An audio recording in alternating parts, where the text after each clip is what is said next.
Ya, bisa kita mulai ya. Bismillahirrahmanirrahim. Assalamualaikum warahmatullahi wabarakatuh. Alhamdulillahi rabbil alamin. Wassalatu wassalam ala ashrafil anbiya'i wal mursalin.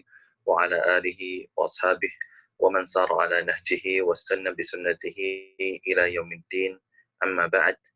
وحدثني جماعة من الشيوخ وهو أول حديث سمعته منهم بإسناد كل إلى سفيان بن عيينة عن عمرو بن دينار عن أبي قابوس مولى عبد الله بن عمرو بن العاص رضي الله تعالى عنهما عن عبد الله بن عمرو بن العاص رضي الله تعالى عنهما أن رسول الله صلى الله عليه وسلم قال الراحمون يرحمهم الرحمن ارحموا من في الأرض يرحمكم من في السماء.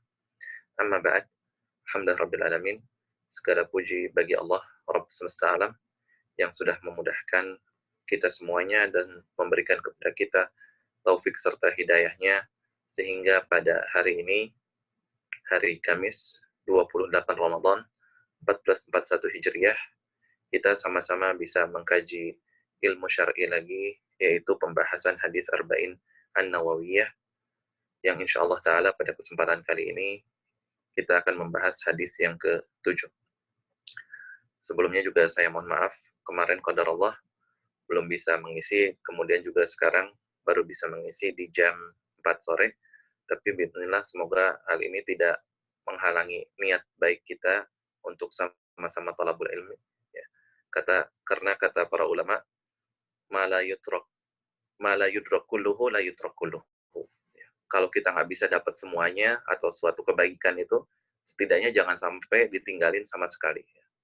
Alhamdulillah, sekarang juga di Jerman lagi hari libur, jadi biidznillah waktu libur kita pun bisa kita manfaatkan dengan hal yang semoga hal ini menjadi pemberat timbangan amal soleh kita di hari kiamat kelak, biidznillah ta'ala.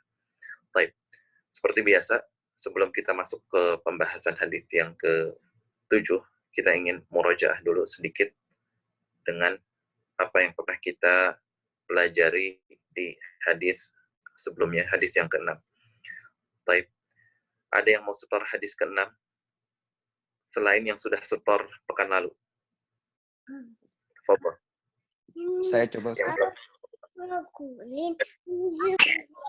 Bismillahirrahmanirrahim. An Abi Abdullah An-Nu'man ibni Bashir radhiyallahu anhu qala sami'tu Rasulullah sallallahu alaihi wasallam yaqul innal halala bayyin wa innal harama bayyin wa bainahuma umurun mushtabihatun la ya'lamuhunna katsirun minan nas famanit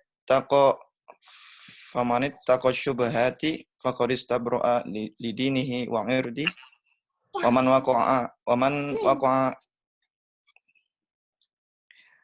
apa ya? Wa man waqa'a fi syubhati waqa'a fil harami karra'i yar'a haulal hima yushiku an yaqa'a fi. Ala yushiku an yaqa'a fi. Oke. Habis sendok. Ala wa inna likulli malikin hima. Ala wa inna himallahi maharimu. Ala wa inna fil jasadi mudghah iza fasadat iza salahal jasadu kulluh wa iza fasadat fasadal jasadu kulluh ala wahyal qalb. Rawahul Bukhari wa Muslim. Masya Allah, mumtaz. Jazakallah khair, barakallahu fiik. Wafaqallah. Baik, Masya Allah. Lancar. Allah barik fiik. Baik. Itu tadi udah ada yang merajaah hadis ke-6 ya. Di pelajaran hadis yang ke-6 kemarin juga kita ngambil beberapa pelajaran. Di antaranya tentang beberapa sunnah yang diajarkan oleh Nabi SAW ketika bayi baru dilahirkan. Ada yang bisa menyebutkan apa aja sih sunnah-sunnah ketika kita baru mempunyai anak atau ada bayi yang baru dilahirkan? Setidaknya apa aja? Ada beberapa sunnah. Di tahnik, Ustaz. Di tahnik. Terus azan, tapi itu istilah. Di tahniknya itu sebelum disusui atau setelah disusui? Sebelum, pas baru lahir. Pas baru lahir, baik. Kemudian azan? azan. Adzan ikhtilaf. Iya, tapi jumhur iya bilang jumhur berpendapat tuh sunnah. Sunnah. Kemudian kalau iqamah? Enggak, bukan sunnah. Baik. Terus apa lagi? Oh, akikah. Akikah. Kalau Kalau bisa laki-laki? 7 hari. Laki-laki dua kambing. Kalau anaknya perempuan? 1. Di hari ke? 7. Kalau bisa, kalau nggak ada rezekinya, kalau ya udah pas ada rezeki. Baik. Terus apa lagi? Ingat aja aja, Ustaz. Ini apa? Oh, itu bukan termasuk. Oh, nggak tahu namanya, Ustaz. Kirain itu bagian dari akikah, Ustaz. Biasanya kan orang pas akikahan motong rambut sekalian kan. Potong rambut. Nah, ini kemarin kita sempat sebutin di antara yang biasa dilakukan ulama salaf, rambutnya diapain tuh? Kalau habis dibotakin. Nggak tahu, Ustaz. Lupa. Baik. Barakallahu fiik. Jazakillah khair. Mumtaz. Nah, ada yang tahu kalau habis dicukur rambutnya diapain? Baik, ahsan. Ditimbang dan disedekahkan. Kemudian ditimbang, disetarakan. Ditimbang dan disedekahkan. Sedekahkannya setara dengan apa? Perak ya, Ustadz? Perak, ya. Seberat yang ditimbang itu. Ya, sahih. Barakallahu fiik. Disedekahkan dengan perak seberat rambut yang ditimbang ya beratnya. Terus juga tadi ada yang nambahin di kolom komentar juga disunahkan untuk dikhitan ya atau disunat. Baik. Barakallahu fikum. Kemudian di pertemuan yang telah lalu juga kita sempat sebutkan tentang sebab-sebab seseorang terjerumus ke dalam syubhat. Kalau nggak salah ada 4 hal ya. Ada yang ingat? Apa aja? Minimnya ilmu, minimnya memahami ilmu, kemudian jarangnya mentadaburi ayat-ayat Quran, ayat-ayat Allah, jarangnya mengikuti kajian, kemudian jeleknya niat. Jeleknya niat. Ahsan. Barakallahu fiik. Yang paling parah itu yang nomor berapa? Jeleknya niat. Jeleknya niat. Ahsan. Barakallahu fiik. Jazakillah khair. Masya Allah. Pada murojaahnya. Baik. Sekarang karena kita juga mulainya tadi jam 4 ya, kita harus menghemat waktu. Alhamdulillah kita tadi setidaknya udah murojaah sedikit apa yang sudah kita ambil di hadis yang pekan lalu ya, yaitu tentang masalah hati dan juga tentang masalah syubhat. Ya. Walaupun ini ada sedikit catatan yang pekan lalu belum sempat disampaikan, yaitu yang kita tahu qalb itu artinya apa sih? Qalbu. Hati. Hati ya. Qalbu artinya hati. Baik, ahsan, barakallahu fiik. Yang kita tahu dalam bahasa Indonesia, kalbu itu adalah hati ya. Kita harus menjaga hati kita harus bersih dan lain sebagainya. Ini sebenarnya termasuk kesalahan penerjemahan bahasa yang sudah tersebar. Qalb ya, dalam bahasa Arab itu artinya sebenarnya bukan hati. Kalau kita mau melihat di seluruh kamus bahasa pun artinya qalb adalah jantung.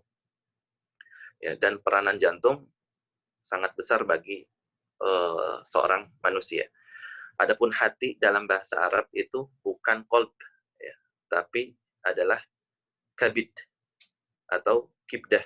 Kabidun atau kibdatun. Itu bahasa Arabnya hati. Cuman memang udah pas aja gitu kayaknya terjemahannya, orang bilang jagalah hati kita tuh harus bersih dan lain sebagainya, karena memang kalbu ini sering dimaknai dengan makna hati, padahal kalbu itu adalah jantung ya. Makanya dalam hadis yang ke-6 kemarin Nabi SAW menyebutkan ala wa inna fil jasadi mudghah, bukankah di jasad seorang manusia itu ada segumpal daging yang kalau daging tersebut baik, maka seluruhnya akan baik. Kalau buruk, maka seluruhnya pun akan buruk. Nah, hati itu hakikatnya daging atau darah sih? Kalau hati?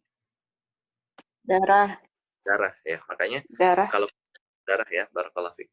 Makanya cocoknya adalah jantung. Ya, sebagaimana hadis ini bahwa segumpal daging, yaitu adalah jantung. Kemudian peranan jantung sangat-sangat vital banget bagi tubuh manusia.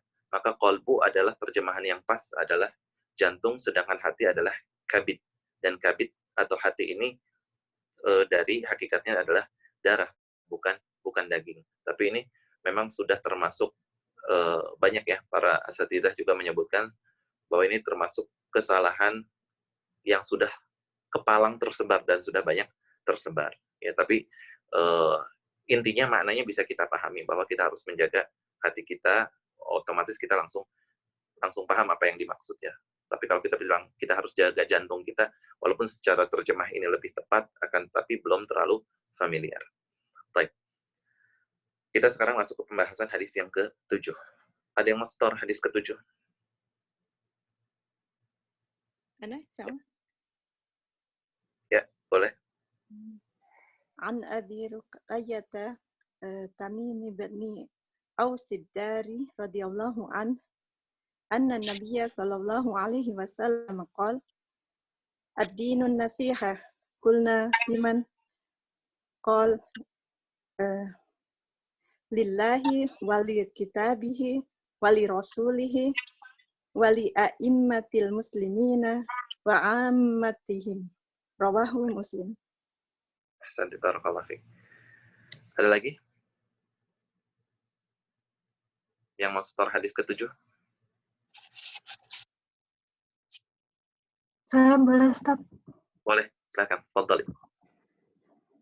An Abi Ruqayyah Tamim Ibnu Aus ad-Dari Ibni Aus ad-Dari radhiyallahu anhu anna Nabiyya sallallahu alaihi wasallam qala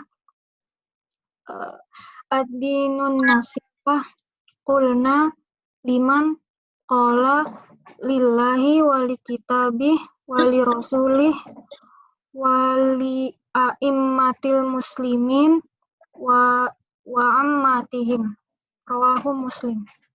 Nanti barakallahu fiik. Jazakallahu khair. Ada lagi? Setidaknya satu orang lagi. Hadis yang ke-7. Saya coba Ustaz. Ahlan wa sahlan. Fadhal. An Abi Ruqayyah At-Tamim Ibni Aus ad-Dari An Abi Ruqayyah Aus Ibni Aus ad-Dari At-Tamim atau Tamim? At-Tamim. Coba diulangi dari An Abi Ruqayyah. An Abi Ruqayyah At-Tamim Ibni Tamim. Enggak pakai alif lam ya. Tamim. At-Tamim Ibni Enggak pakai alif lam. Tamim. Tamim ya Ustaz. Tamim. Bukan At-Tamim.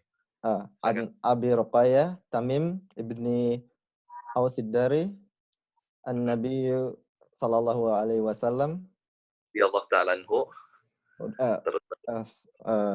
radhiyallahu anhuma qala anna nabiyyu sallallahu alaihi wasallam Anna nabiyya sallallahu alaihi wasallam qala ad-dinu nasihah qulna liman qala lillahi wali kitabi wali rasuli wali a'immati muslimin wa ammatihim rawahu Muslim. Rawahu Muslim. Oke, ahsan, tabarakallahu fiik. Jazakallahu khair. Bentar, tadi ada yang komen di kolom komentar. Apa tadi ya? Kok di saya nggak kebaca? Ada yang bisa bantu? Tadi apa? Komentarnya? Di aplikasi saya hadis ini diriwayatkan oleh Bukhari Muslim. Baik. Diriwayatkan oleh Bukhari dan Muslim. Ya, barakallahu fiik. Jazakallahu khair. Ya, sambil kita jelasin ya. Oke. Jadi kalau ada satu hadis setidaknya diriwayatkan oleh Imam Bukhari dan Muslim, ketika disebutkan riwayat Bukhari dan Muslim, hadis ini kuat. Kenapa? Diriwayatkan oleh dua imam dalam ilmu hadis yang mana kitab mereka Sahih Bukhari dan Sahih Muslim udah pasti hadisnya sahih. Akan tapi kalau hadisnya diriwayatkan Imam Bukhari saja sudah pasti sahih. Hadisnya diriwayatkan Imam Muslim saja sudah pasti sahih. Terkadang ya, seorang penulis ya atau yang menukil ya, nggak harus juga ketika terutama Bukhari Muslim ya, nggak harus menukilkan Bukhari dan Muslim. Terkadang ditulis Bukhari saja, terkadang ditulis Muslim saja. Ya. Yang memang lebih bagusnya ahsannya kalau memang diriwayatkan Bukhari dan Muslim disebutkan Bukhari dan Muslim. Tapi kalau misalkan disebutkan Bukhari saja ataupun Muslim saja itu sudah cukup. Kenapa? Karena hadisnya pasti sahih. Contoh lain, hadis ini diriwayatkan Imam Bukhari, Muslim, kemudian Abu Dawud, Tirmizi, Nasai, dan Ibnu Majah, kemudian juga diriwayatkan oleh Imam Ahmad. Nah, tapi kita cukup nulis hadis riwayat Bukhari Muslim. Cukup. Kenapa? Kalau hadis riwayat Bukhari Muslim, udah pasti sahih. Tapi kalau hadisnya diriwayatkan oleh Imam Abu Dawud, kemudian juga Bukhari, kita tulisnya hadis riwayat Abu Dawud. Ini nggak cukup. Kenapa? Karena ke hadis riwayat Abu Dawud belum tentu sahih. Tapi kalau hadis riwayat Bukhari, pasti sahih. Makanya perlu kalau mau di Abu Dawud yang disertakan, tulis Abu Dawud, Bukhari dan Abu Dawud. Nggak cukup dengan Abu Dawud saja. Tapi kalau Bukhari Muslim, disertakan dua-duanya atau salah satunya, maka itu nggak jadi masalah. Tapi Allah Ta'ala alam, yang saya tahu, hadis ini riwayat Muslim. Ya, jazakumullah khairan atas faedahnya, nanti coba kita cari lagi, saya coba cari lagi. Hadis ini diriwayatkan Imam Bukhari juga apa enggak? Terkadang ada beberapa aplikasi atau buku cetakan, dia mungkin salah cetak atau gimana, dicantumkan juga Bukhari. Misalkan Bukhari Muslim, karena udah kebiasaan Bukhari Muslim, Bukhari Muslim. Tapi kalau misalkan di situ dituliskan nomor hadisnya, Bukhari-nya nomor berapa, lebih bagus lagi. Bisa nanti kita coba cari. Tapi kalau misalkan enggak, intinya hadis ini jelas pasti sahih, karena diriwayatkan baik itu oleh Imam Bukhari ataupun Imam Muslim. Tapi yang masyhur, hadis ini riwayat Muslim. Saya sendiri belum tahu kalau hadis ini diriwayatkan juga oleh Imam Bukhari. Karena biasanya kalau diriwayatkan Bukhari Muslim, umumnya pasti disebut dua-duanya. Walaupun kalau dari segi derajat hadis tadi kita sebutkan ya, nggak menjadi masalah. Kalau diriwayatkan Bukhari aja pasti sahih, Muslim aja juga pasti sahih. Apalagi kalau dua-duanya. Tapi nanti insya Allah ini jadi PR juga buat saya, diriwayatkan Bukhari juga apa enggak. Soalnya hadis 7 ini masyhur hadis riwayat Muslim. Bukan Bukhari Muslim. Allah a'lam. Ya, jazakumullah khair. Tadi udah ya, kita terima setoran 3 hadis dari hadis yang ke-7. Sebelum kita mulai terakhir, satu orang aja. Ada yang ingat hadis musalsal bil awaliyah? Merujuk satu hadis musalsal bil awaliyah. Pendek hadisnya. Fadhal. Siapa? Hadis musalsal bil awaliyah.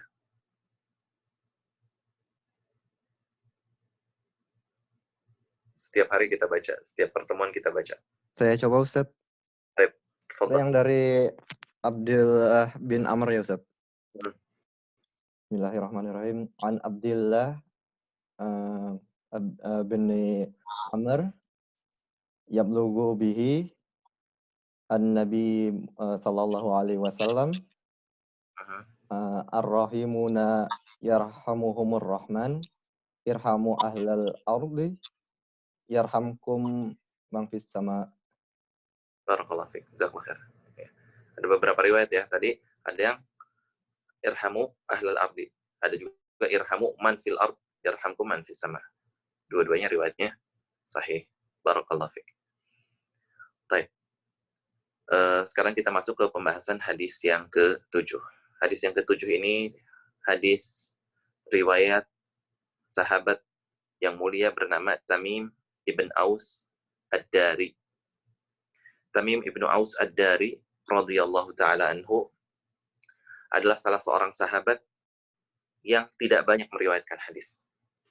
Hadis yang diriwayatkan oleh Tamim ibn Aus Ad-Dari hanya berjumlah 18 hadis kurang lebih.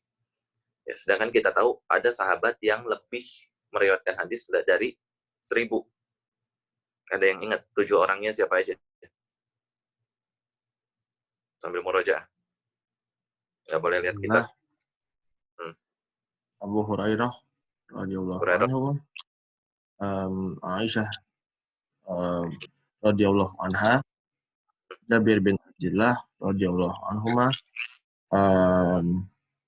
an eh, em,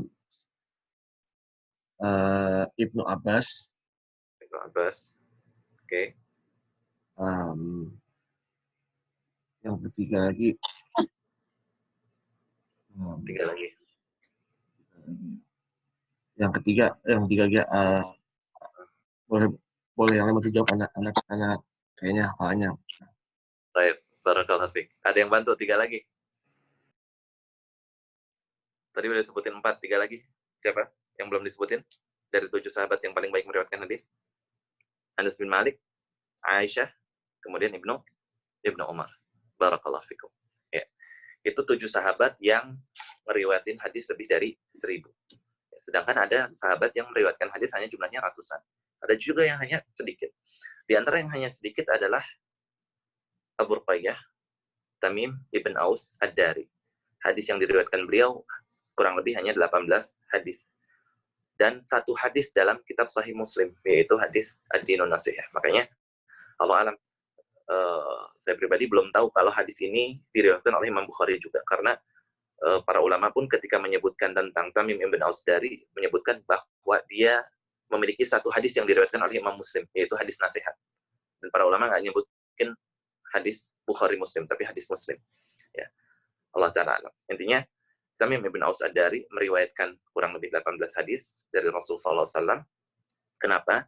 Karena Tamim ibn Aus Ad-Dari, ya, beliau masuk Islam di tahun 9 Hijriah. Ya, di akhir-akhir masa hidupnya Rasulullah SAW. Maka tidak banyak hadis yang diriwayatkan oleh Tamim ibn Aus. Salah satunya adalah hadis tentang nasihat ini. Ya. Hadis yang sedang bersama kita, hadis yang ke-7. Kemudian Tamim ibn Aus Ad-Dari, ya, dikenal sebagai salah seorang sahabat. Ya, jadi sahabat kan, Masya Allah ya, jumlahnya banyak. Berapa orang sahabat yang ikut bersama Rasulullah SAW dalam Haji Wada? Ada berapa orang? Ada yang tahu? Berapa jumlah sahabat yang ikut bersama Rasulullah atau yang hadir bersama Rasulullah SAW dalam Haji Wada? Tahun 10 Hijriah. Berapa orang? 30.000 ya, atau 300.000? 300.000. Kurangi lagi deh, jangan 300.000. 30.000 ya. Tambahin lah, jangan 30.000. Hah? Berapa? 50.000. 50.000 gocap, tambahin lagi deh. Berapa? Oh. Hah? Berapa? 70, tambahin lagi deh. 100 deh. Jangan 100. Barakallahu fiik. Ini tebak-tebakan atau di atas ilmu nih? 100.000 ya? Ilmu ya? Ya, disebutkan oleh para ulama 100.000 orang sahabat yang kurang lebih hadir dalam Haji Wada. Ya. Sahabat itu definisinya apa? Pernah kita sebutin kalau nggak salah ya, dalam pertemuan yang pertama. Definisi sahabat. Kapan seseorang dikatakan sahabat? Definisi. Bertemu dengan Rasulullah.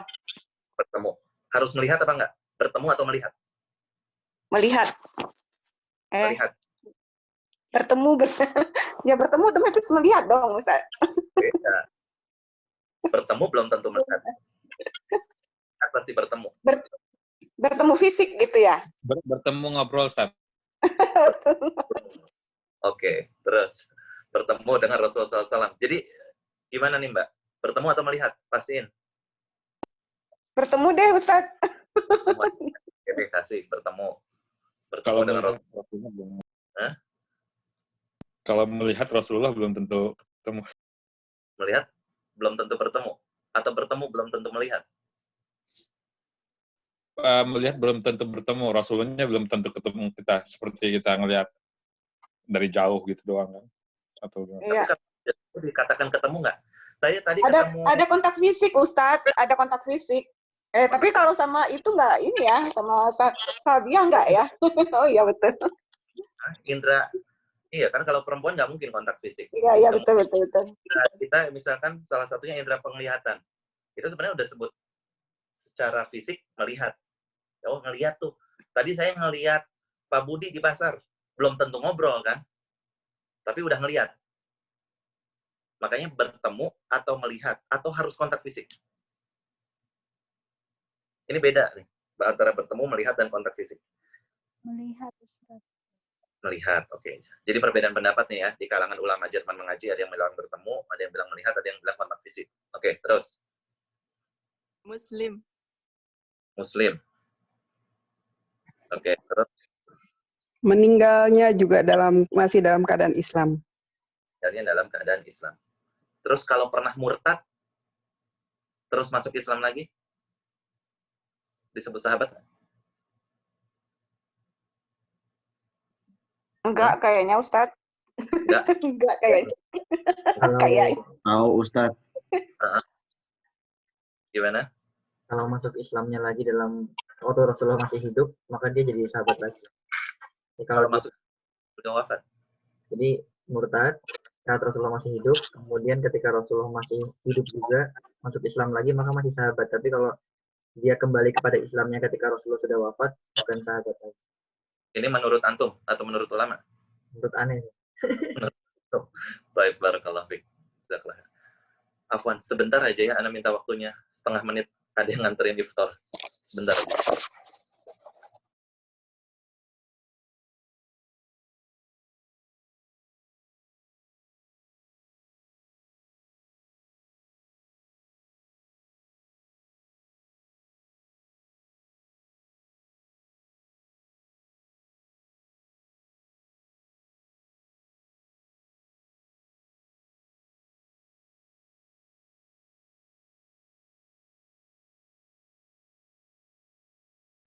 Ya, jazakallah khair. Oke. Tadi jadi kita lanjutkan bertemu ya, ataupun melihat apa kontak fisik, kemudian muslim dan meninggal dalam keadaan muslim. Kemudian tadi ditambahin kalau pernah murtad harus masuk Islamnya di zaman Rasulullah SAW masih hidup. Gitu ya. Oke. Definisi sahabat adalah bertemu dengan Rasul SAW. Tidak harus melihat. Kenapa? Tadi kita sebutkan, bertemu belum tentu melihat. Melihat pasti bertemu. Ya kan? Walaupun tanpa kontak fisik. Tadi kita kasih contoh, tadi di pasar saya ngelihat Pak Budi. Saya ngelihat Pak Budi, tapi ngelihat dari jauh. Tapi nggak nyapa. Kan bisa, Pak, padahal kemarin saya ngelihat Bapak di pasar. Tapi nggak sempat nyapa. Berarti kan sebenarnya sudah melihat. Berarti sudah ketemu. Kenapa? Para ulama membedakan antara melihat dan bertemu. Di antara para sahabat radhiyallahu ta'ala anhum ada yang buta. Ya. Kita tahu surat Abasa wa tawalla an ja'ahu a'ma. Ya. Sahabat yang buta. Muazzinnya Rasulullah SAW. Siapa? Abdullah bin Ummi Maktum. Beliau buta. Disebut sahabat nggak? Sahabat. Iya kan? Kenapa?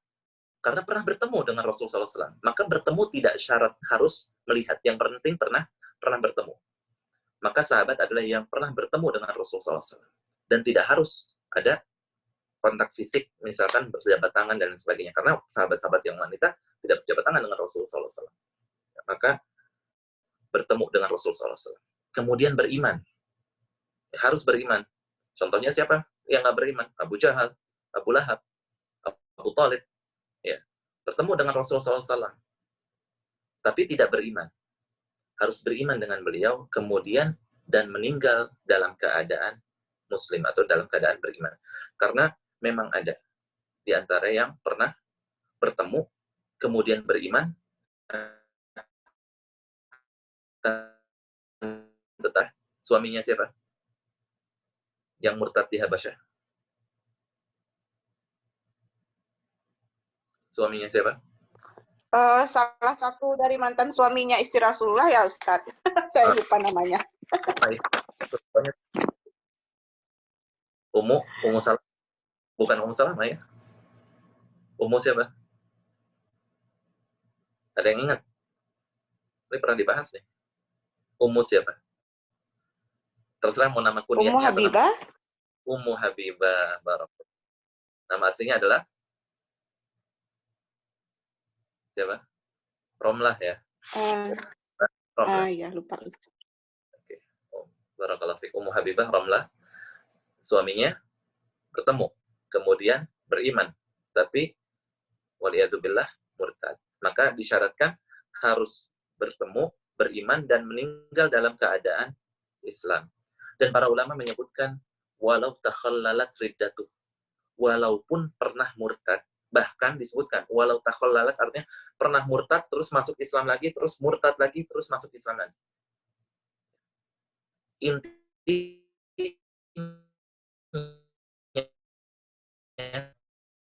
yang murtad di zaman kekhalifahannya Abu Bakar. Ya, maka tidak menjadi syarat harus masuk Islamnya di zaman Rasulullah SAW. Karena murtad secara hukum syar'i, maka hukumannya adalah hukuman mati. Ya, maka terkadang orang yang murtad tidak sampai beritanya kepada Rasulullah SAW atau kepada para sahabat, ya. Dan tidak disebutkan ada sahabat yang murtad di zaman Rasulullah SAW kecuali tadi ya suaminya Ummu Habibah. Maka walaupun ada sahabat beberapa yang hanya sedikit ya yang pernah murtad, akan tetapi masuk Islam lagi, maka ini disebut dengan sahabat. Dan ada orang yang hampir menjadi sahabat. Ya, ada istilah orang yang hampir menjadi sahabat. Orang ini mendengar tentang berita Rasul SAW, kemudian beriman kepada Rasul SAW, tapi dia datang ke Madinahnya pas hari di mana Rasul SAW dikuburkan. Maka para ulama bilang, orang ini hampir jadi sahabat. PR. Minggu depan harus cari tahu siapa nama orang ini. Uwais. Hah? Uwais Al-Qarni. Uwais Al-Qarni. Lihat Uwais Al-Qarni atau ada sahabat lain. Yang tadi kita sebutkan ya, yang hampir menjadi sahabat, kenapa? Karena dia datang ke Madinah. Apakah Uwais Al-Qarni disebutkan pernah datang ke Madinah? Pernah. Di zamannya Rasulullah SAW ketika beliau di kubur. Ternyata Rasulnya lagi perang. Iya. Nah, yang ini yang datang ke Madinahnya ketika beliau dikuburkan.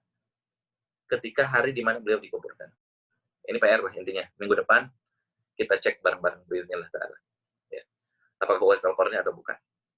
Baik. Ya.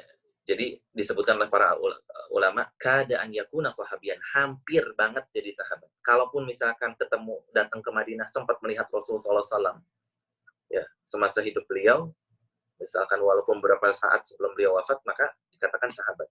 Ini tidak dikatakan sahabat, ada istilahnya, ya, syukur-syukur, ini PR sunnah ya, PR wajibnya cari tahu siapa nama orangnya, PR sunnahnya, apa istilahnya. Kalau ini kan kita tahu tadi ya, definisi sahabat, ada definisi tabi'in, ada definisi tabi'ut tabi'in. Ini hidup di zaman Rasul, tapi nggak pernah ketemu Rasul. Apa definisinya? Nah, ini PR sunnah. Tahu lebih bagus. Jadi orang ini hampir ketemu menjadi sahabat karena datang ke Madinah di saat di hari mana di mana Rasulullah SAW dikuburkan. Baik, itu tadi definisi sahabat. Nah, sahabat ini banyak ya yang salah satunya punya kespesialan yang tidak dimiliki yang lain, yang ini punya keutamaan yang tidak dimiliki yang lain dan lain sebagainya. Sahabat yang sedang bersama kita adalah Tamim ibn Aus Ad-Dari atau kunyahnya adalah Abu Ruqayyah radhiyallahu ta'ala. Yang tadi kita sebutkan masuk Islam di tahun 9 Hijriah. Beliau adalah orang yang pertama kali ya, memberikan penerangan di masjid. Nah, jadi dulu masjid ya waktu gelap. Tapi beliau adalah orang yang memberikan penerangan pertama kali di masjidnya dengan lilin ataupun penerangan yang bentuknya petromak dan lain sebagainya. Jadi dikenal sahabat orang yang pertama kali memberikan penerangan untuk di masjid. Kemudian juga ada sahabat yang dikenal orang yang biasa memberikan wangi-wangian di masjid, ya, atau bakhur, atau yang istilah bahasa Indonesia mungkin kayak dupa, kayak kemenyan ya. Tapi bakhur ini kayu gaharu yang dibakar, kemudian asapnya menimbulkan wangi yang harum. Ya, ada sahabat yang biasa memberikan itu untuk masjid ya, dan sampai sekarang juga di Masjidil Haram, Masjid Nabawi dan masjid-masjid lainnya ya, kalau di Saudi biasanya masjid itu dikasih wewangian berupa dupa tadi ya, karena memang dari zaman Rasulullah SAW memang sudah dipergunakan untuk wewangian ini. Kemudian Tamim ibn Aus Ad-Dari juga adalah sahabat yang dikenal beliaulah yang bikin mimbarnya Rasulullah SAW. Ya. Bikin mimbar adalah Tamim ibn Aus Ad-Dari. Rasul Shallallahu Alaihi Wasallam, kita tahu ya, mimbarnya itu 3 tingkatan. Ya. Ini mimbarnya Rasul SAW, tapi tidak menjadi kewajiban masjid. Pokoknya standarnya mimbarnya harus kayak gini. Ya. Itu mimbar di zaman Rasul Shallallahu Alaihi Wasallam. Kalau mau dibuat seperti itu bagus, tapi kalaupun mimbar biasa normal nggak jadi masalah. Ya. Nah, Rasul Shallallahu Alaihi Wasallam pernah punya mimbar dari batang pohon kurma ya. Tapi kemudian Rasul SAW suatu waktu ingin mengganti mimbarnya. Dan dengan izin Allah ya, kalau Allah berkehendak kun fayakun. Jadi maka jadilah. Pada hakikatnya batang kurma atau pohon kurma ini ya benda mati. Namanya benda mati ya udah benda mati gitu, nggak bisa berbicara, nggak bisa punya perasaan dan lain sebagainya. Tapi dengan izin Allah, ketika mimbarnya Rasul SAW ini akan diganti, pelepah kurma ini menangis. Dan tangisannya didengar oleh para sahabat. Kemudian beliau juga, Nabi SAW berusaha untuk menenangkan tangisan si pohon kurma ini. Karena nggak pengen berpisah dengan Rasulullah SAW. Karena batang kurma ini tahu kalau dia diganti dengan mimbar yang lain, berarti dia nggak dipakai lagi. Nah, ini tidak ada yang mustahil ketika Allah Subhanahu Wa Taala berkehendak. Ya, benda mati bisa memiliki perasaan sedih, benda mati bisa menangis dan tangisannya didengar oleh para sahabat, dan ini hadisnya sahih. Maka kita imani. Dan kita tahu Rasul Shallallahu Alaihi Wasallam adalah rahmatan lil alamin. Maka kata para ulama, tafsir dari ayat rahmatan lil alamin, alamin ini artinya apa sih? Semesta alam. Semesta alam ini mencakup seluruh yang ada di semesta alam. Baik itu manusia, hewan, tumbuhan, bahkan benda mati sekalipun. Makanya Rasul Shallallahu Alaihi Wasallam ya, rahmat bagi semesta alam, benda mati pun beliau Sallallahu Alaihi Wasallam menyayanginya. Benda mati pun beliau Alaihi Wasallam sampai menenangkan tangisannya batang kurma tadi. Ini menunjukkan kalau sama batang kurma aja beliau Alaihi Wasallam perhatian, bagaimana dengan manusia, bagaimana dengan umatnya? Pasti sangat-sangat cinta dan sangat-sangat perhatian. Makanya di antara hadis yang diriwayatkan oleh Rasul Shallallahu Alaihi Wasallam, dan hadis ini sahih diriwayatkan oleh Imam Ahmad dalam kitab Musnadnya, beliau mengatakan waditu anni laqitu ikhwani. Kemudian beliau mengatakan, aku nih pengen banget ketemu saudara-saudaraku. Maka spontan para sahabat mengatakan, awalasna ikhwanaka ya Rasulullah. Bukankah kami ini saudara-saudaramu ya Rasulullah? Kata beliau alaihi salatu wassalam, antum ashabi. Engkau atau kalian adalah sahabat-sahabatku. Walakin ikhwani.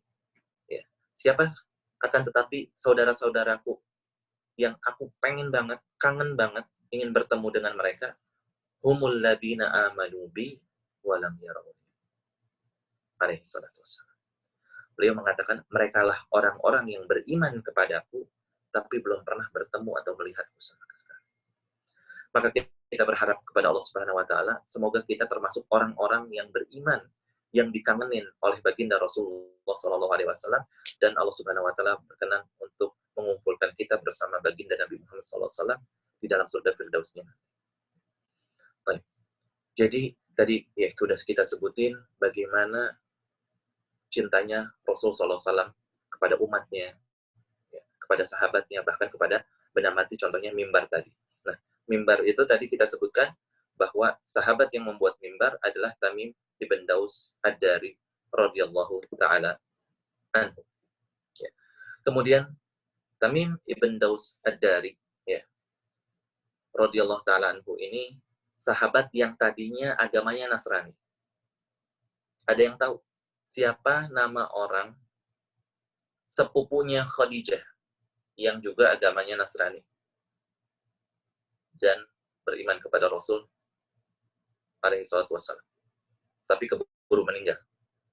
Waraqah bin Naufal. Waraqah bin Naufal. Naufal. Bin Naufal. Bin Naufal. Ahsanti, barakallahu fiik, jazakillah khairan. Ya. Waraqah bin Naufal. Ya. Waraqah bin Naufal juga ya, beragama Nasrani ya. Dikenal yang memang benar-benar menekuni agama, membaca Taurat, membaca Injil, ya, kemudian juga beriman terhadap Nabi yang akan datang setelah Nabi Isa, yaitu Rasulullah Sallallahu Alaihi Wasallam. Dan di antara sahabat radhiyallahu taala anhum ajmain, ada yang memang dulunya beragama Nasrani. Di antaranya adalah Tamim ibn Aus Ad-Dari. Jadi Tamim ibn Aus adalah seorang Nasrani yang kemudian menjadi mu'alaf masuk Islam di tahun 9 Hijriah dan menjadi sahabat Rasulullah Sallallahu Alaihi Wasallam. Maka Tamim ibn Aus Ad-Dari ya, adalah satu-satunya sahabat, ya, satu-satunya sahabat yang Rasul SAW meriwayatkan hadis darinya. Gimana nih? Karena ma'rufnya, umumnya, hadis itu sahabat meriwayatkan dari Rasulullah.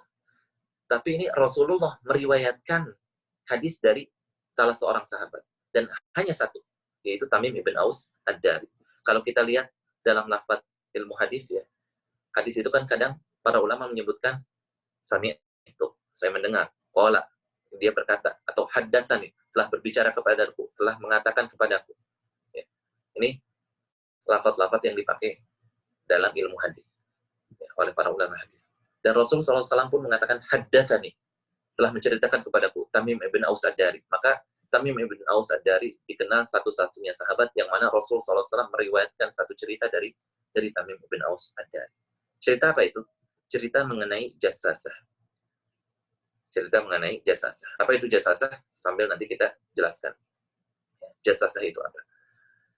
Tamim ibn Aus Ad-Dari ya, diceritakan oleh Rasulullah SAW pernah bertemu dengan jasasah.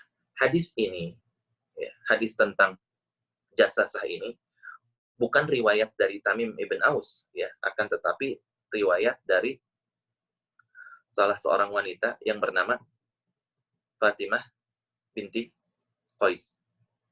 Fatimah binti Qais. Jadi yang meriwayatkan hadis jasasah, hadisnya ada dalam Sahih Muslim ya, hadis jasasah. Hadis ini diriwayatkan oleh Fatimah binti Qais. Ada yang tahu siapa nama suami Fatimah binti Qais? Suaminya Fatimah binti Qais itu siapa? Umair.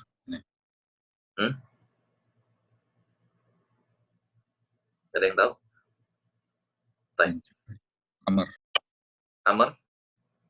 Amr siapa? Lupa. Barakallahu fiik.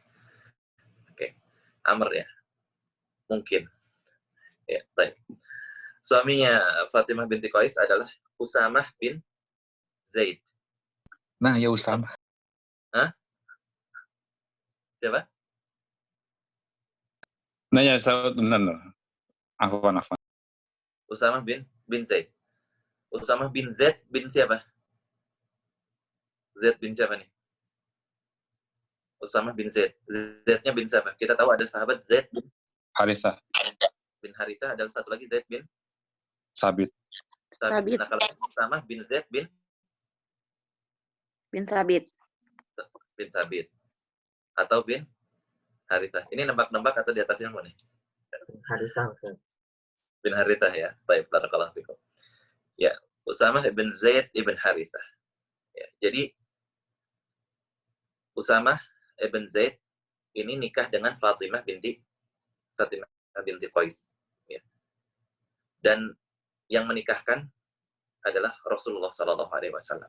Maka ketika itu Fatimah binti Qais, seorang janda ya, suaminya meninggal dalam jihad, dalam peperangan, kemudian Rasulullah SAW mau menikahkan dengan Usamah bin Zaid. Dan Usamah bin Zaid ini bukan sosok sahabat yang putih, tapi dikenal sosok sahabat yang berkulit hitam. Nah, tapi Fatimah ini keinget ya, hadis Rasulullah SAW, barang siapa yang mencintaiku, maka cintailah Usamah bin Zaid. Maka ketika Rasulullah SAW mau menikahi Fatimah binti Qais dengan Usamah bin Zaid, Fatimah langsung setuju, karena teringat hadis itu. Barang siapa mencintaiku, maka cintailah Usamah bin Zaid. Pastinya seorang sahabat sangat mencintai Rasulullah. Dan ini adalah suatu keutamaan ya, yang dimiliki oleh Usamah, maka Fatimah binti Qais sangat menyetujui pernikahannya dengan Usamah bin Zaid. Adapun bapaknya berarti siapa? Zaid bin Harithah. Siapa Zaid bin Harithah ini? Adalah anak angkatnya Rasulullah Shallallahu Alaihi Wasallam. Jadi Usamah bin Zaid, bapaknya yaitu Zaid bin Harithah. Ada yang tahu ibunya siapa? Ibunya Usamah.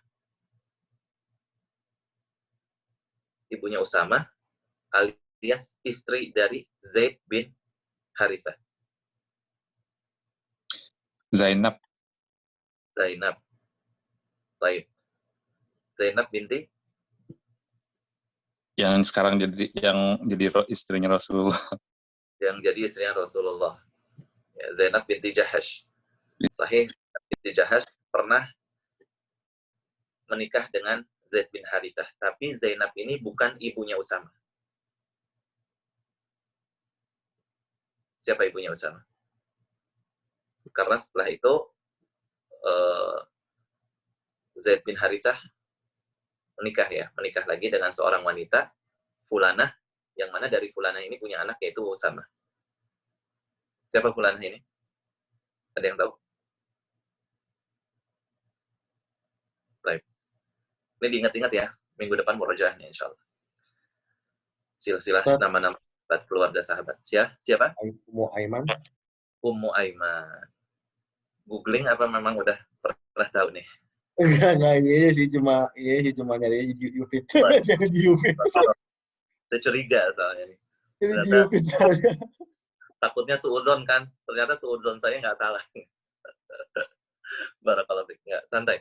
Barakallahu fiik. Ya, Ummu Aiman. Jadi Ummu Aiman ini siapa? Ummu Aiman ini adalah pengasuhnya Rasulullah SAW. Ya, Ummu Aiman ini pengasuhnya Rasulullah SAW karena tadinya Ummu Aiman adalah seorang budak ya yang dimiliki oleh ayahnya Rasulullah ya, Abdullah. Kemudian beliau meninggal, Abdullah ayahnya Rasulullah meninggal dan akhirnya dimiliki oleh istrinya. Ya, kemudian yaitu ibundanya Rasulullah Aminah. Kemudian Ummu Aiman setelah Siti Aminah meninggal ya menjadi ibu asuhnya Rasulullah SAW. Ummu Aiman ya.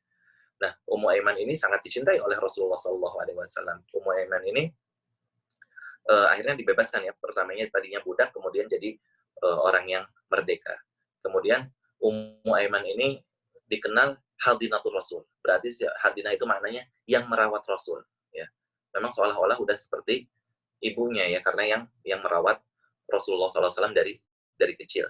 Ya, sebagaimana Halimah bin Sa'diyah, Halimah Sa'diyah yang menyusui Rasulullah SAW, sedangkan Ummu Aiman adalah juga termasuk yang merawat Rasulullah SAW. Nah, Ummu Aiman ini Rasulullah SAW juga sangat mencintai Ummu Aiman. Ummu Aiman pernah ya suatu waktu dibecandain oleh Rasulullah, dan pernah kita sebutkan Rasulullah SAW tuh bercanda, orangnya tipe yang humoris, akan tetapi bercandanya ini tidak dalam kebohongan. Ya, pernah Ummu Aiman satu waktu pengen naik kendaraan, ya hewan tunggangan. Kemudian Rasulullah SAW mengatakan, ya udah, saya bakal naikin engkau, wahai Ummu Aiman, di atas anak onta. Kemudian Ummu Aiman bilang, ya Rasulullah, jangan anak onta dong. Masa naik anak onta kesian, dia nggak bakalan kuat ngangkat saya. Kemudian Rasulullah tetap bilang, enggak, pokoknya saya bakal naikin engkau, wahai Ummu Aiman, di atas anak onta. Dan seperti itulah terjadi. Dan Ummu Aiman, gimana sih, masa naik anak onta mana kuat ngangkat saya, kesian juga anak ontanya. Kemudian Rasulullah SAW sambil ketawa bilang, pokoknya saya nggak bakalan naikin engkau kecuali di atas anak onta. Maka para sahabat-sahabat yang lain bilang, wahai Ummu Aiman, udah pasti onta yang besar pun itu anak dari onta. Jadi segimana usia onta, ya dia juga anak onta, karena onta ini lahir dari unta juga. Jadi disebut anak unta, walaupun usianya sudah besar, tapi udah bukan anak-anak lagi. Ya, ini diantara bercandanya Rasulullah SAW dengan Ummu Aiman. Ya. Nah, intinya beliau alaihissalam tidak bercanda dalam konteks yang membahayakan orang lain dan juga dalam konteks kebohongan. Ya. Maka pernah kita sebutkan ya di pembahasan hadis yang ke-6. Siapa periwayat hadis yang ke-6 sahabatnya? Nu'man bin Bashir. Nu'man bin Bashir. meriwayatkan hadis tentang larangan prank ya, kita sebutkan pada kesempatan pekan lalu. Barakallahu fiik. Ya. Nah, tapi kalau bercanda dalam hal yang mubah, sebagaimana tadi contohnya bercandanya Rasulullah SAW dengan Ummu Aiman sampai beliau ketawa, alaihi salatu wassalam, maka ini tidak masalah. Baik. Jadi Ummu Aiman menikah dengan Zaid bin Harithah. Sebabnya apa? Rasulullah SAW pernah mengatakan, barang siapa yang ingin menikahi salah seorang wanita dari penduduk ahli surga, maka nikahilah Ummu Aiman. Ya, karena Ummu Aiman juga termasuk sahabat yang dijamin masuk surga. Ya, selain dari 10 sahabat yang sering kita sebutkan. Maka Zaid bin Harithah tertarik. Siapa sih yang nggak pengen punya istri yang dijamin masuk surga oleh Rasulullah? Maka Zaid bin Harithah menikah dengan Ummu Aiman, akhirnya punya anak Usamah bin Zaid. Ya. Kemudian Zaid bin Harithah adalah satu-satunya sahabat yang namanya disebutkan oleh Allah Subhanahu wa taala di dalam Al-Qur'anul Karim, surat Al-Ahzab ayat yang ke-37. Surat Al-Ahzab ayat yang ke-37 adalah Zaid bin Harithah. Ya, satu-satunya sahabat yang namanya disebutkan dalam Al-Quran. Kita tahu Abu Bakar As-Siddiq radhiyallahu ta'ala anhu bagaimana keutamaan beliau, Umar bin Khattab, dan sahabat-sahabat yang lainnya. Akan tapi, ya, Zaid bin Harithah, ya, namanya beliau disebutkan oleh Allah dalam surat Al-Ahzab yang ke-37, falamma qada Zaidun minha wataran zawajnakaha likai la yakuna 'alal mu'minin haraj, dan seterusnya. Nah, sedangkan Abu Bakar aja ketika misalkan di dalam gua ya, ketika bersembunyi dengan Rasulullah SAW, disebutkan thaniyatnain, 2 orang. Tidak disebutkan namanya. Segitu Abu Bakar memiliki keutamaan yang sangat tinggi. Ya, maka setiap sahabat memiliki keutamaan masing-masing. Di antara keutamaan yang dimiliki Zaid adalah satu-satunya sahabat yang namanya secara harfiah, yaitu Zaid, dituliskan oleh Allah Subhanahu wa taala dalam Al-Qur'an surat Al-Ahzab 37, yang konteksnya adalah bahwa Zaid ketika itu adalah anak angkatnya Rasul Shallallahu alaihi wasallam. Maka pertemuan pekan lalu ya sempat ada hukum adopsi ya, pertanyaan tentang adopsi yang kita sebutkan bahwa hukumnya disebutkan oleh Allah dalam surat Al-Ahzab. Nah, Zaid ini adalah anak angkatnya Rasulullah, dan orang-orang Arab mikir dulu kalau kita itu nggak boleh nikah sama mantan istrinya anak angkat kita sendiri. Dan Allah Subhanahu wa taala ingin membatalkan hal ini. Karena apa? Karena anak angkat biar gimana tidak ada hubungan darah dengan kita, maka istrinya dia, mantan istrinya dia boleh dinikahi sama bapak angkatnya secara hukum syariat, yaitu adalah Zainab binti Jahash yang pernah menjadi istrinya Zaid. Kemudian Zaid berpisah atau bercerai dengan Zainab, kemudian dinikahi oleh Rasulullah SAW. Dan ini juga keutamaan Zainab binti Jahash. Zainab adalah satu-satunya istri Rasulullah SAW yang langsung dinikahkan oleh Allah Subhanahu wa taala. Maka ini termasuk kebanggaan yang dimiliki oleh Zainab. Ya, kalau yang lain dinikahi sama bapaknya, si wanita tadi ya, sama walinya. Akan tapi khusus Zainab binti Jahash, Allah Subhanahu wa taala yang langsung menikahkannya. Ini di antara keutamaan Zainab binti Jahash sebagaimana yang dikutip oleh Allah dalam surat Al-Ahzab ayat yang ke-37. Ya. Nah, jadi tadi Zaid bin Harithah menikah dengan Ummu Aiman, punya anak Usamah bin Zaid. Usamah bin Zaid menikah dengan siapa tadi? Fatimah binti Qais. Dan Fatimah binti Qais lah yang meriwayatkan hadis Jassasah. Hadis Jassasah yang berkaitan dengan sahabat yang sedang bersama kita, yaitu Tamim ibn Aus Ad-Dari. Ya. Hadis Jassasah. Ya. Awal hadis ini Ummu Aiman atau mohon maaf Fatimah binti Qais menyebutkan ya tentang bagaimana awal-awal pernikahannya dengan Usamah bin Zaid. Ya. Usamah bin Zaid tadi kita sebutkan adalah secara fisik bukan sahabat yang putih, sahabat yang hitam, orang biasa aja, bukan yang kaya raya banget. Maka Ummu Aiman, mohon maaf, Fatimah binti Qais menyebutkan, ketika saya menjadi janda, saya pernah dilamar oleh beberapa sahabat Rasulullah SAW. Di antaranya adalah Abdurrahman bin Auf. Ya. Kalau perempuan biasa dilamar Abdurrahman bin Auf, udah langsung lepek-lepek. Kenapa? Sahabat yang terkenal, sangat-sangat kaya raya. Ya. Abdurrahman bin Auf. Udah kaya raya, dijamin masuk surga lagi. Tapi Fatimah binti Qais ya, bukan tipe cewek matre. Fatimah binti Qais teringat hadis Rasulullah SAW, barang siapa yang mencintaiku, maka cintailah Usamah bin Zaid. Maka ketika Rasulullah SAW menawarkan untuk menikahinya Usamah bin Zaid dengan Fatimah bin Qais, maka Fatimah bin Qais langsung mau, ya, dan menolak lamaran Abdurrahman ibn Auf. Nah, kemudian Fatimah binti Qais ini cerita, suatu waktu saya pergi ke masjid untuk sholat jamaah. Ini juga dalil bahwa wanita boleh berangkat ke masjid untuk sholat berjamaah selama adab-adab syar'inya dilakukan. Kemudian aku sholat di saf wanita. Kebetulan ketika itu, kata Fatimah binti Qais, aku sholat di saf terdepan. Ya, walaupun saf utamanya para wanita adalah yang paling belakang, sedangkan saf utamanya laki-laki adalah yang paling depan. Kata Fatimah binti Qais, ketika itu saya sholat di saf paling depan perempuan, berarti langsung setelah barisan terakhir laki-laki, saf pertama perempuan, yaitu di antara saf pertama ada Fatimah binti Qais. Maka Rasulullah SAW ketika itu selesai sholat, beliau duduk di mimbar beliau dan menceritakan suatu kisah. Dan Rasulullah SAW mengatakan, telah